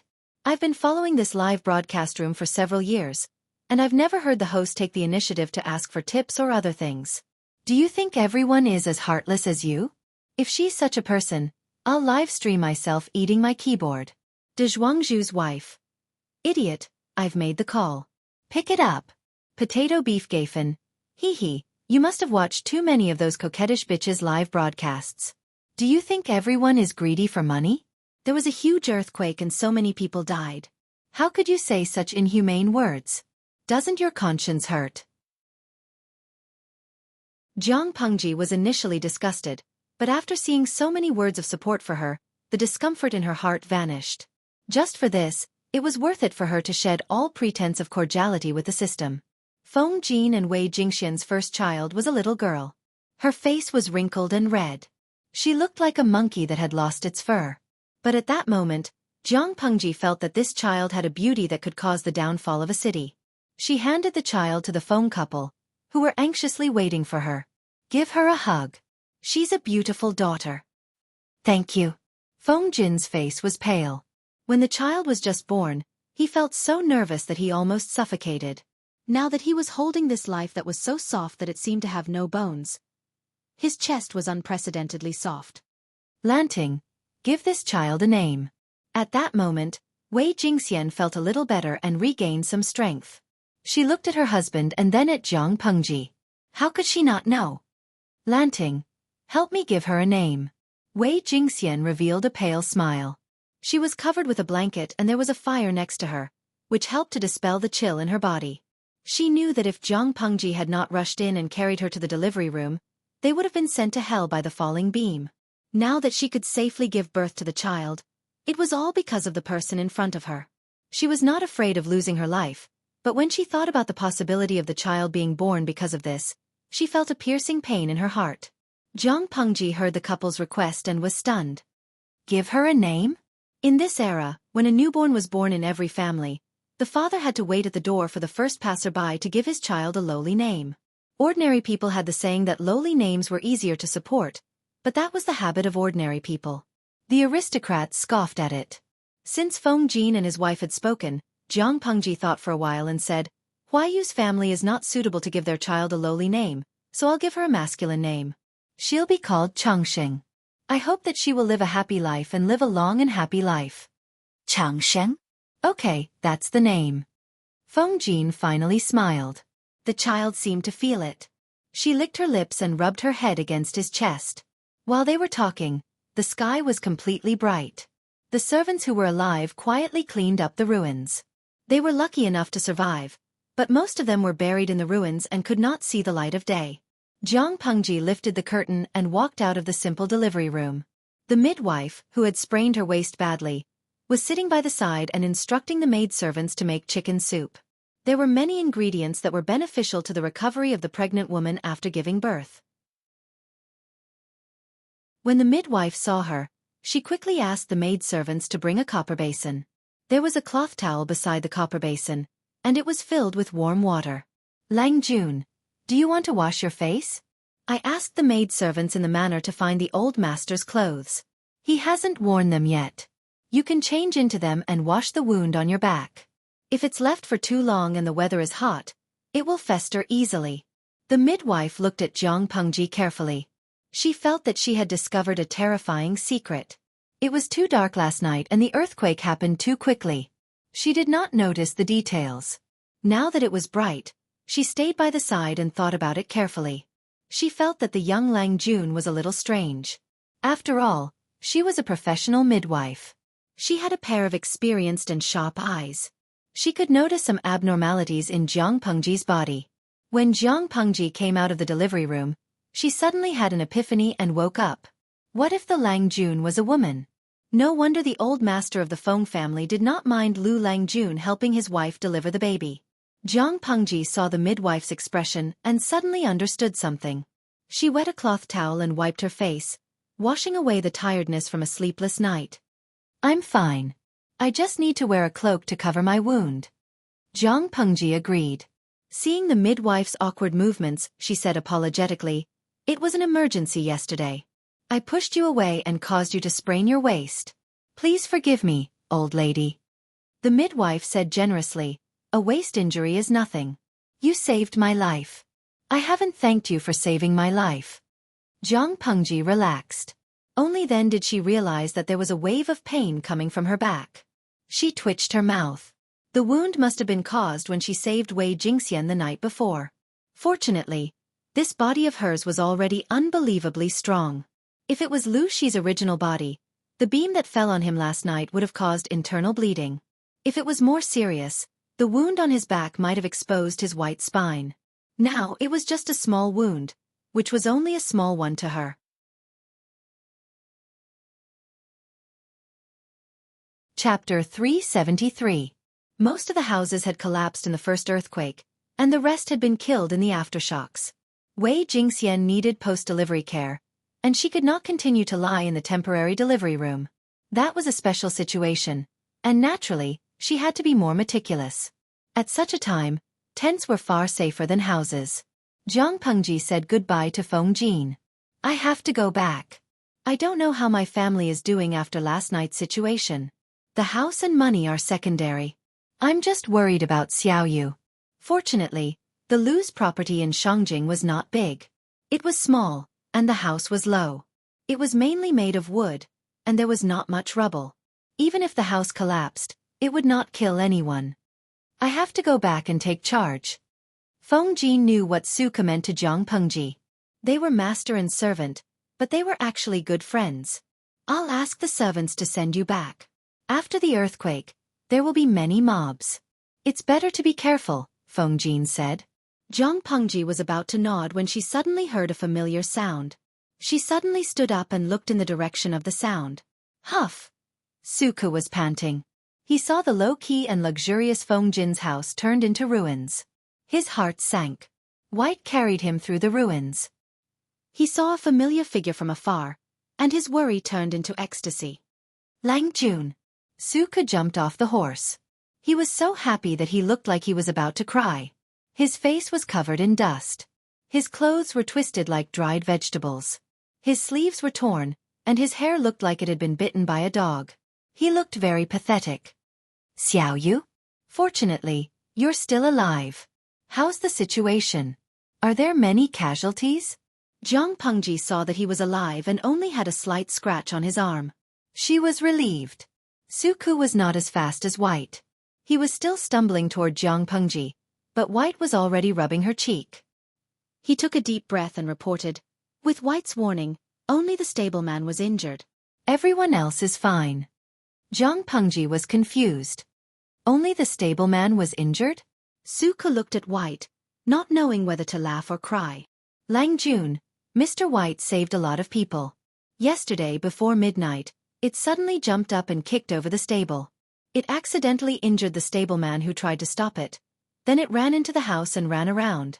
After all, it was a brave and skillful warhorse from the northern borderline, and it had a master like Jiang Pengji. How could an ordinary person tame it? Almost everyone was unable to sleep because of Whitey, but it was very intelligent. Whoever came near the house would have their heads gnawed off. The group of people did not dare to hurt Whitey. It was Jiang Pengji's beloved horse.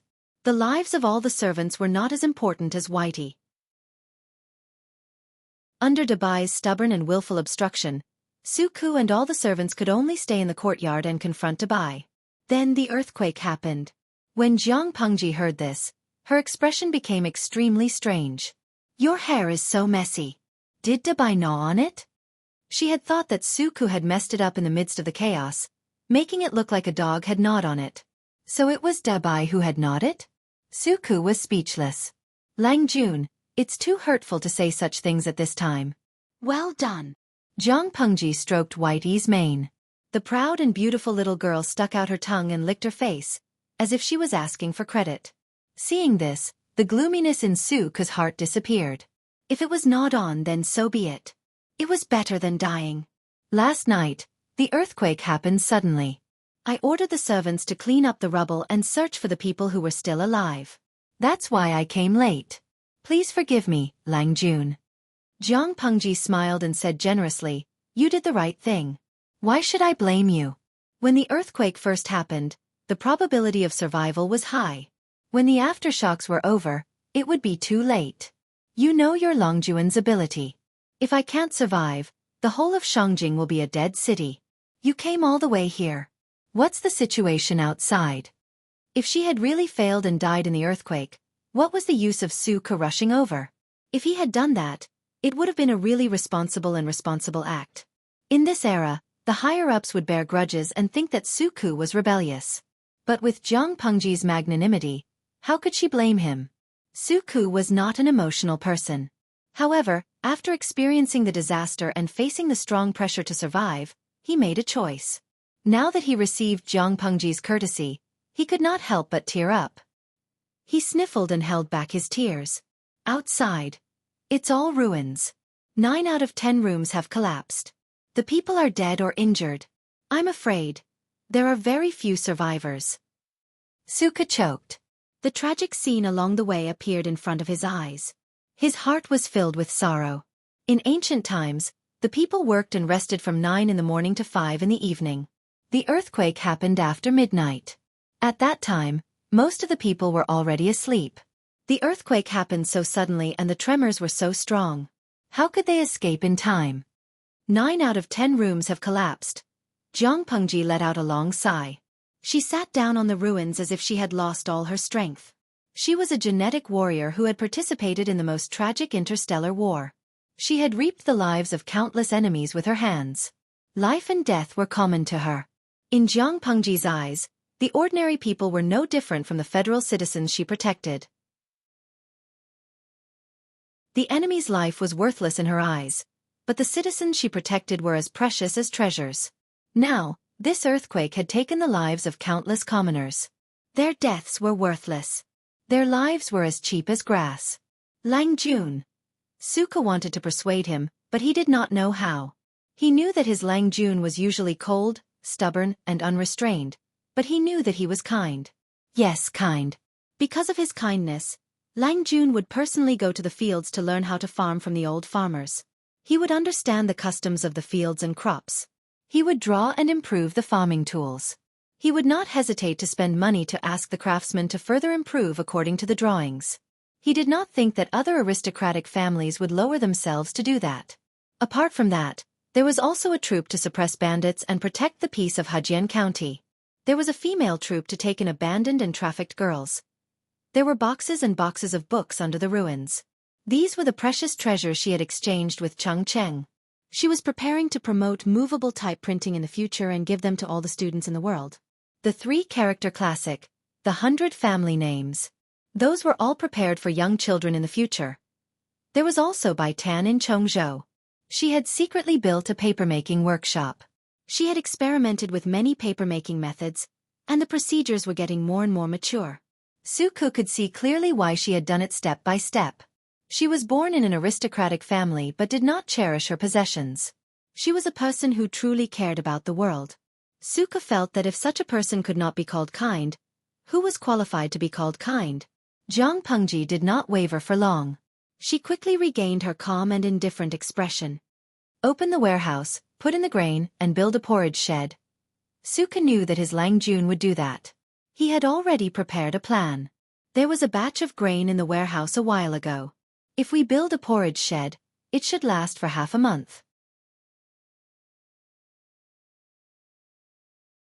Chapter 374. How much money is left in the warehouse? I don't know if the medicine shop is still there. Can I buy medicinal herbs? It would be better if I can hire a doctor. She could not save the people who died in the earthquake, but she would try her best to save the people who were still alive. If she had known that the earthquake would happen so suddenly, she would have looked for a doctor when she first came to Shangjing. In addition, allocate some money to hire the people who are still alive. Give them food or some wages. Ask them to help clean up the ruins and search for survivors under the ruins. Go and make a plan and calculate the cost. If it's not enough. Xueqi didn't need to calculate to know that the money in the warehouse was not enough. Therefore he told her the truth. Lang Jun. The money in the warehouse is not enough. Jiang Pengji pursed her lips and said, I will think of a way to get the money and food. You can do this first. Xueqi said, if we can persuade the families to open up their granaries, it might be effective. She sneered and asked bluntly, what do you think is the possibility? Countless people froze and starved to death during the snow disaster. How many families in Shangjing opened their granaries to get food? It was an earthquake now. Every family could not protect themselves. If they survived, they would leave the troublesome place immediately. Why would they stay? For the aristocratic families who boasted of their noble blood, ordinary people were like ants. Who would stay in a dangerous place like Shangjing for ants, let alone open the warehouse and give out money, food, and medicinal herbs? Xueqi remained silent in the face of her question. While they were talking, the sound of horses' hooves could be heard in the distance.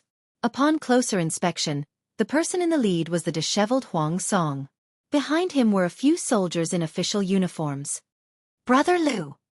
Huang Song pulled the reins and stopped the horse in front of Jiang Pengji. "Where is Brother Ju?" He got off the horse. He could not help but secretly sigh in relief when he saw her pale face and messy hair. She was wearing a loose cloak. It seemed that she was not injured except that she was a little mentally weak.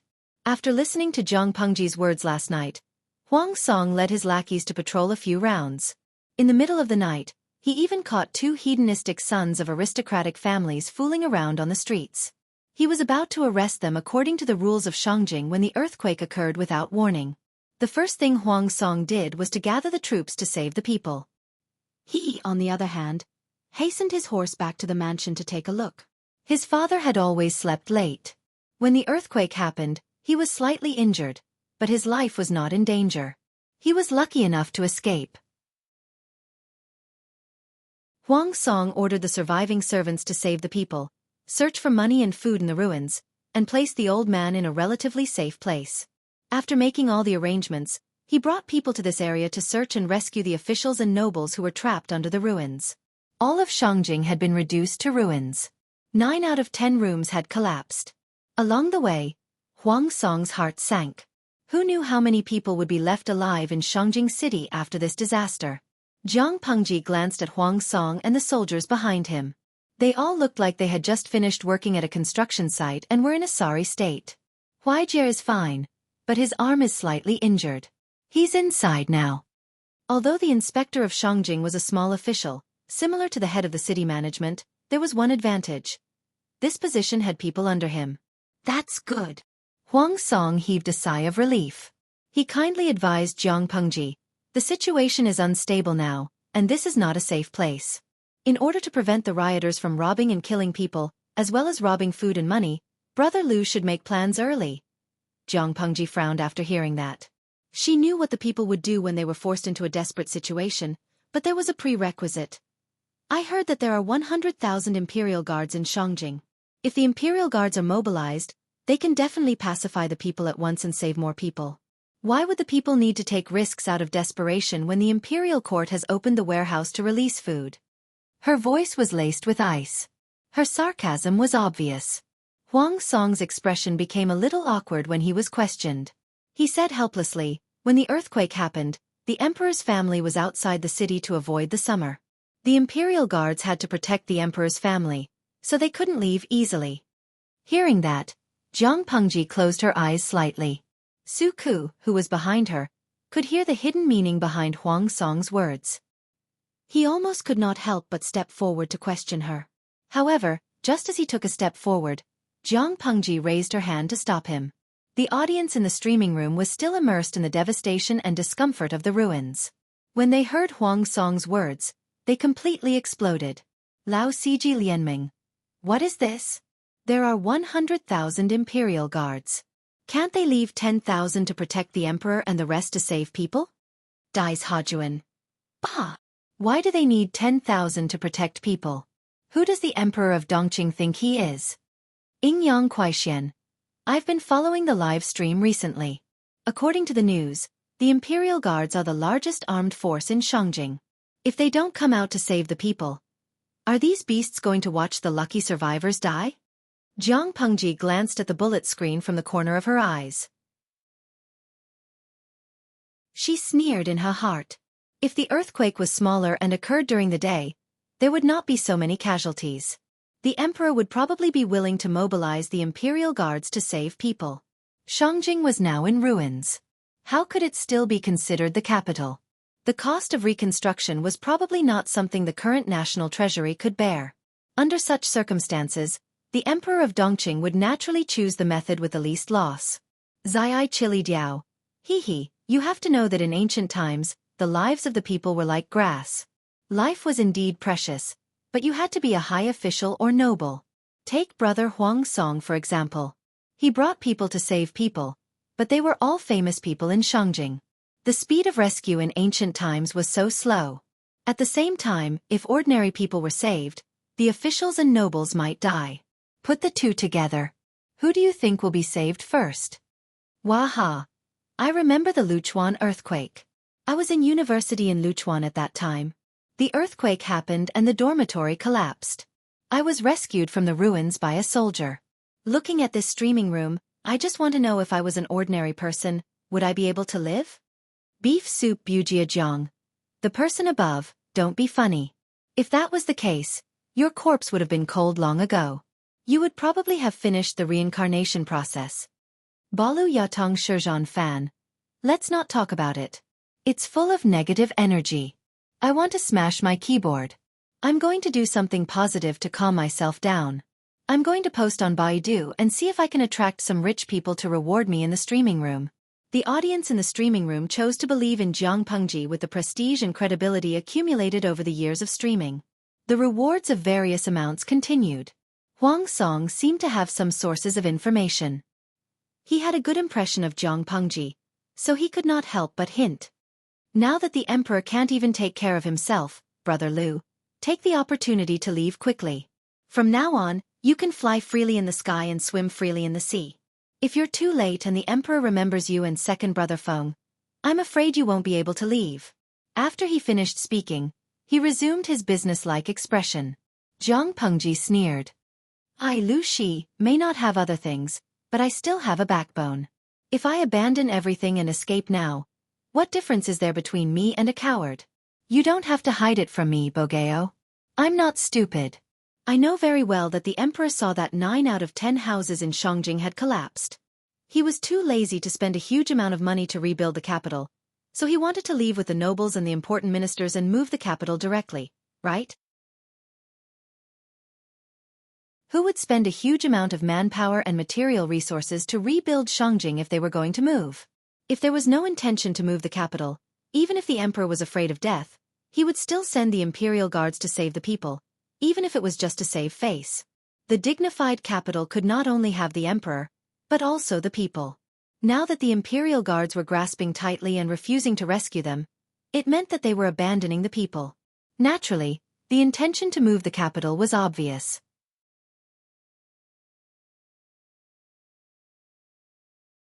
Chapter 375. Jiang Pengji snorted coldly. I won't leave, even if the emperor really moves the capital. Huang Song's expression was complicated. The Jiang Pengji in front of him was completely different from the Jiang Pengji he knew. She tore away her usual lazy and cold facade and revealed her most aggressive side, which made people's eyes light up. He admired this Jiang Pengji even more, but her choice also made him regret. Huang Song persuaded her softly, sincerely thinking for Jiang Pengji. I'm afraid it's not up to you to decide whether you want to leave or not. When the emperor is angry, blood will flow. This is not a joke. If you don't leave now, you'll really be under house arrest in the future. The emperor thought of ways and roundabout ways to control the aristocratic families as hostages. Now that the earthquake in Shangjing was unfavorable to the emperor, he would not let go of the hostages in his hands. If the aristocratic families acted rashly, someone might be sacrificed to warn the others. The earthquake happened not long ago. The emperor could not even take care of himself. If Jiang Pengji packed her belongings and fled through the night, she would be safe as long as she entered the boundaries of Chongzhou. Even if the emperor pursued the matter, the magistrate of Chongzhou, Lu Shi, could shield her. The situation in Dongqing was grim. Coupled with the sudden earthquake, the emperor could not act rashly if he wanted to rule for generations to come. However, if Jiang Pengji did not leave now, when the capital moved, she would really become a hostage and lose her freedom. Don't worry, I have a plan. Jiang Pengji looked around. Smoke and dust filled the air, and ruins were everywhere. The air was suffused with an aura that made her uncomfortable. I know what you're worried about. Since I dared to stay, how can I not have something to rely on? If the emperor really wanted to move the capital, she would take all the people who remained in Shangjing with her. Originally, he wanted to slow down his pace and plan in secret, going according to plan. However, her opponent's stupidity and suicidal behavior made her unable to tolerate it. However, she was faced with a very awkward problem. Money and food were secondary. The key was the lack of manpower. If it was before Huang Song came, she would have asked him in private if he was willing to send people to help. The Shangjing patrol officer was indeed a small official, but he had a lot of people under him. Looking at it now, it was very likely that it would not be possible. It was not that Huang Song was not kind. He was just doing official business. He could only use his limited resources and energy to help the officials and nobles to complete the tasks given by his superiors. It was several times more difficult for a eunuch to make a name for himself in the court than for an ordinary person. He was benevolent towards the people, but the situation was too harsh. He wanted to help, but he was powerless. If only she had the troops, then she wouldn't have no one she could use. Huang Song saw that Jiang Pengji had made up her mind. He sighed in his heart, knowing that he could not persuade her. Are you here to look for Huayu and Huaijie? They're all inside. Jiang Pengji had already guessed what Huang Song was here for. He secretly told them to leave Shangjing as soon as possible and return to their own home. Then they would be completely safe. Except, while Huang Song had good intentions, the two Feng brothers were not ordinary people. Each had their own opinions. Huang Song looked embarrassed. Seeing that Jiang Pengji was in a bad mood, he could only bow and thank her. He walked past her to look for the Feng brothers. Seeing that Huang Song had walked far away, Xueqi said, Lang Jun, Ku will go back and make arrangements first. All right, you ride it for now, Dubai. It's clever. If we meet a mob on the way, it can bring you safely away. Xueqi took the reins from Dubai and mounted the horse with practiced movements. Thank you. The little girl had a proud temper. If it was not to look for Jiang Pengji, it would not have allowed Xueqi to ride on its back.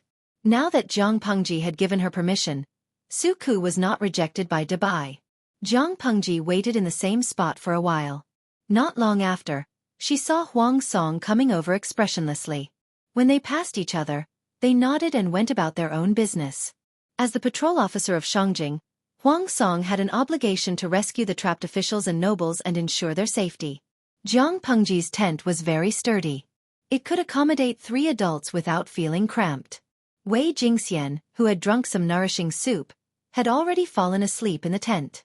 The newborn Chongqing drank colostrum and fell asleep sweetly. Regarding this, Feng Jin's heart ached terribly. For the sake of this child, he had chosen 3 wet nurses after running around.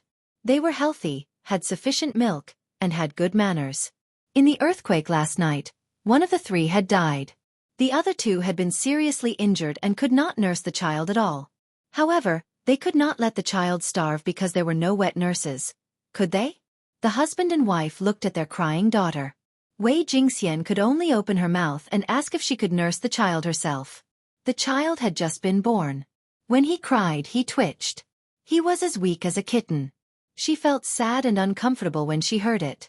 Feng Jin's face darkened at that moment. It was not because of Wei Jingxian's suggestion, but because he really felt sorry for his child and wife. Which pregnant woman in a noble family would be reduced to a wet nurse to nurse the child? Wei Jingxian was not the wife of a noble family, but she was the legitimate second wife of the Feng family. How much injustice was it to let a rich woman be the wet nurse and nurse the child herself? However, when Jiang Pengji told him that breastfeeding was better for the child and easier to raise, his expression turned slightly better.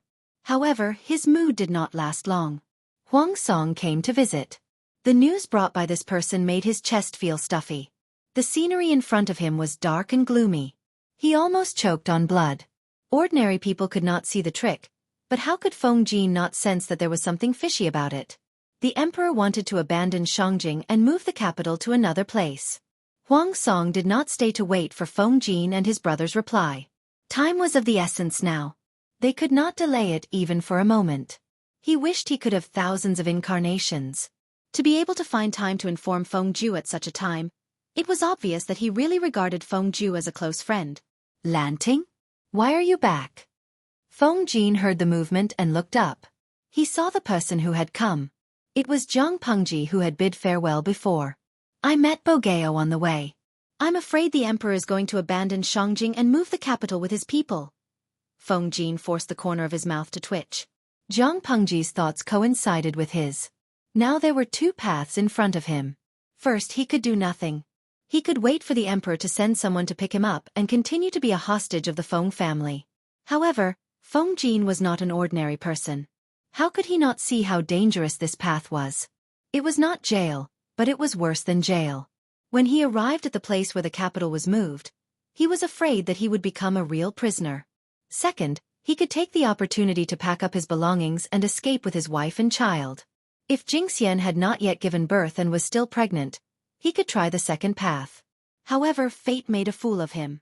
Now that the child had just been born, he could not endure the fatigue of the long journey, not to mention the unknown dangers on the road. Perhaps he would encounter bandits who had no choice but to become bandits, or perhaps he would encounter a starving mob. No matter which one it was, he could not afford to take the risk. In comparison, the first path was safer. Feng Jin was a true gentleman. For the sake of his wife and daughter, he was willing to sacrifice his temporary freedom to protect his family.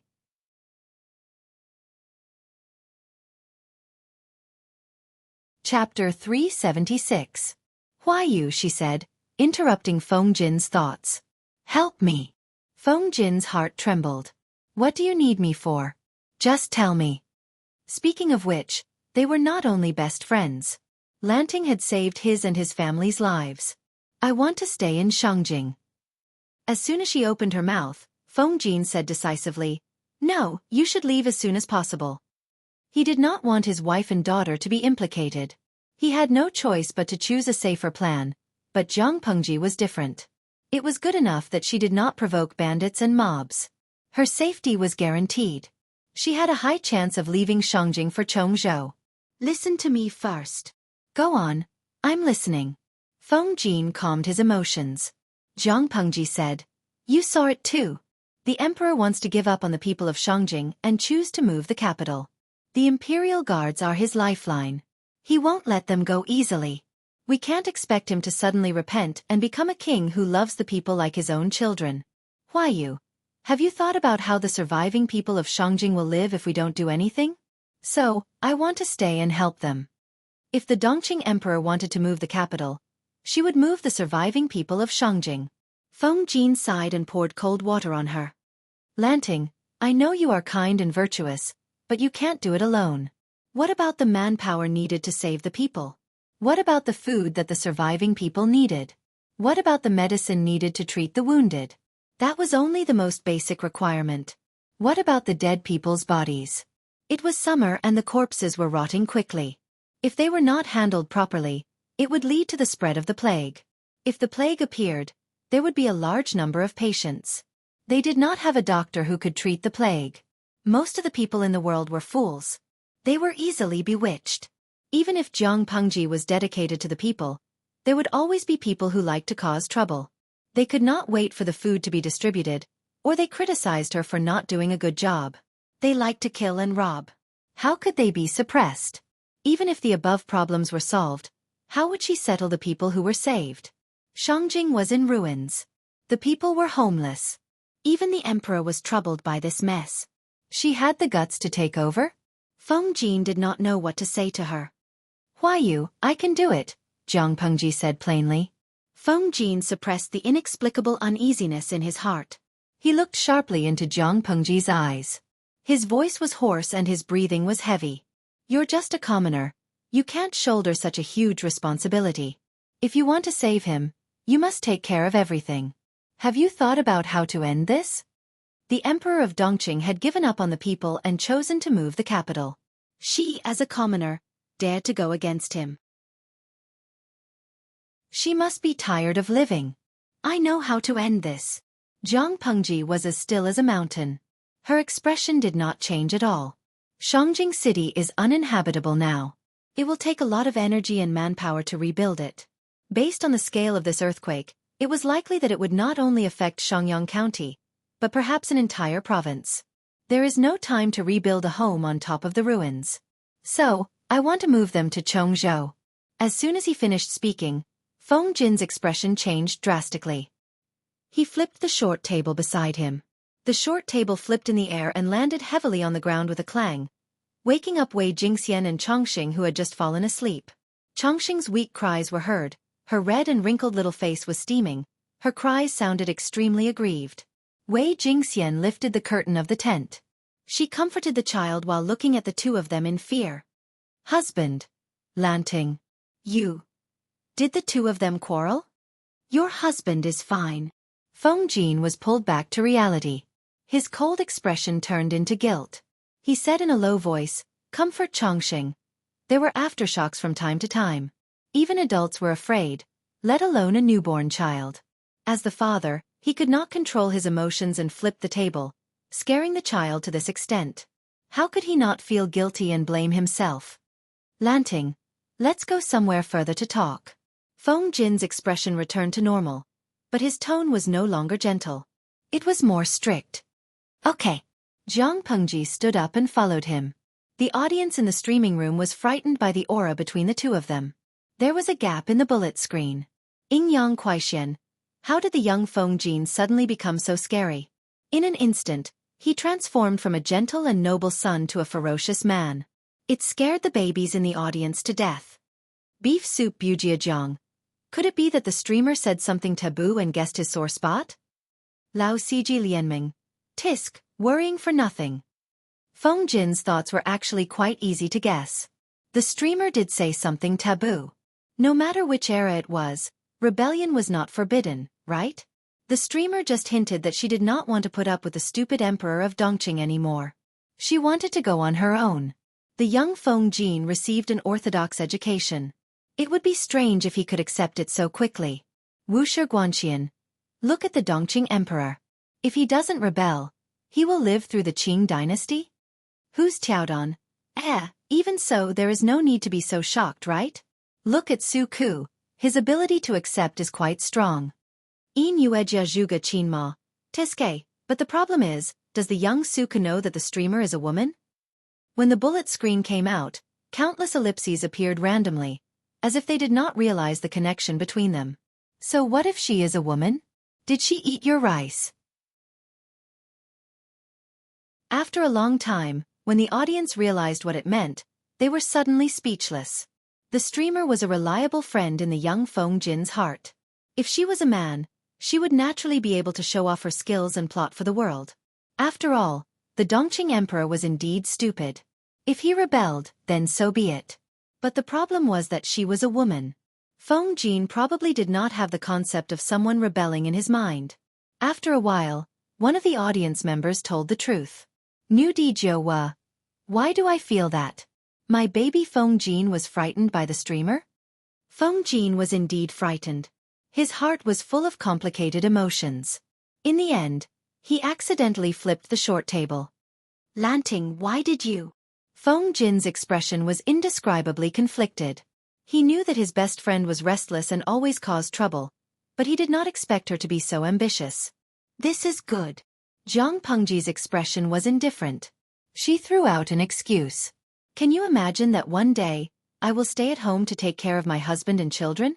I will help a strange man wash his hands and cook his soup. I will be like a helpless little girl to him all day long, like a good wife and loving mother? Feng Jin looked like he had eaten a bug. He said with difficulty, "You don't have to say any more." He lacked imagination. He could not imagine it at all. If there was a burly man who was like a helpless little girl to her, and if he felt wronged, he would punch her in the chest. That would be more normal. So I can't live the life of an ordinary woman. Why you? I can't be a coward for the rest of my life. I can't marry a woman to hide my identity and then live the rest of my life without thinking, Jiang Pengji said. I am a human first, then a woman. Since I am a human, why am I not qualified to be the emperor? The emperor is not benevolent, the court is not upright, and the country is on the verge of destruction. Why should I be content with an ordinary life?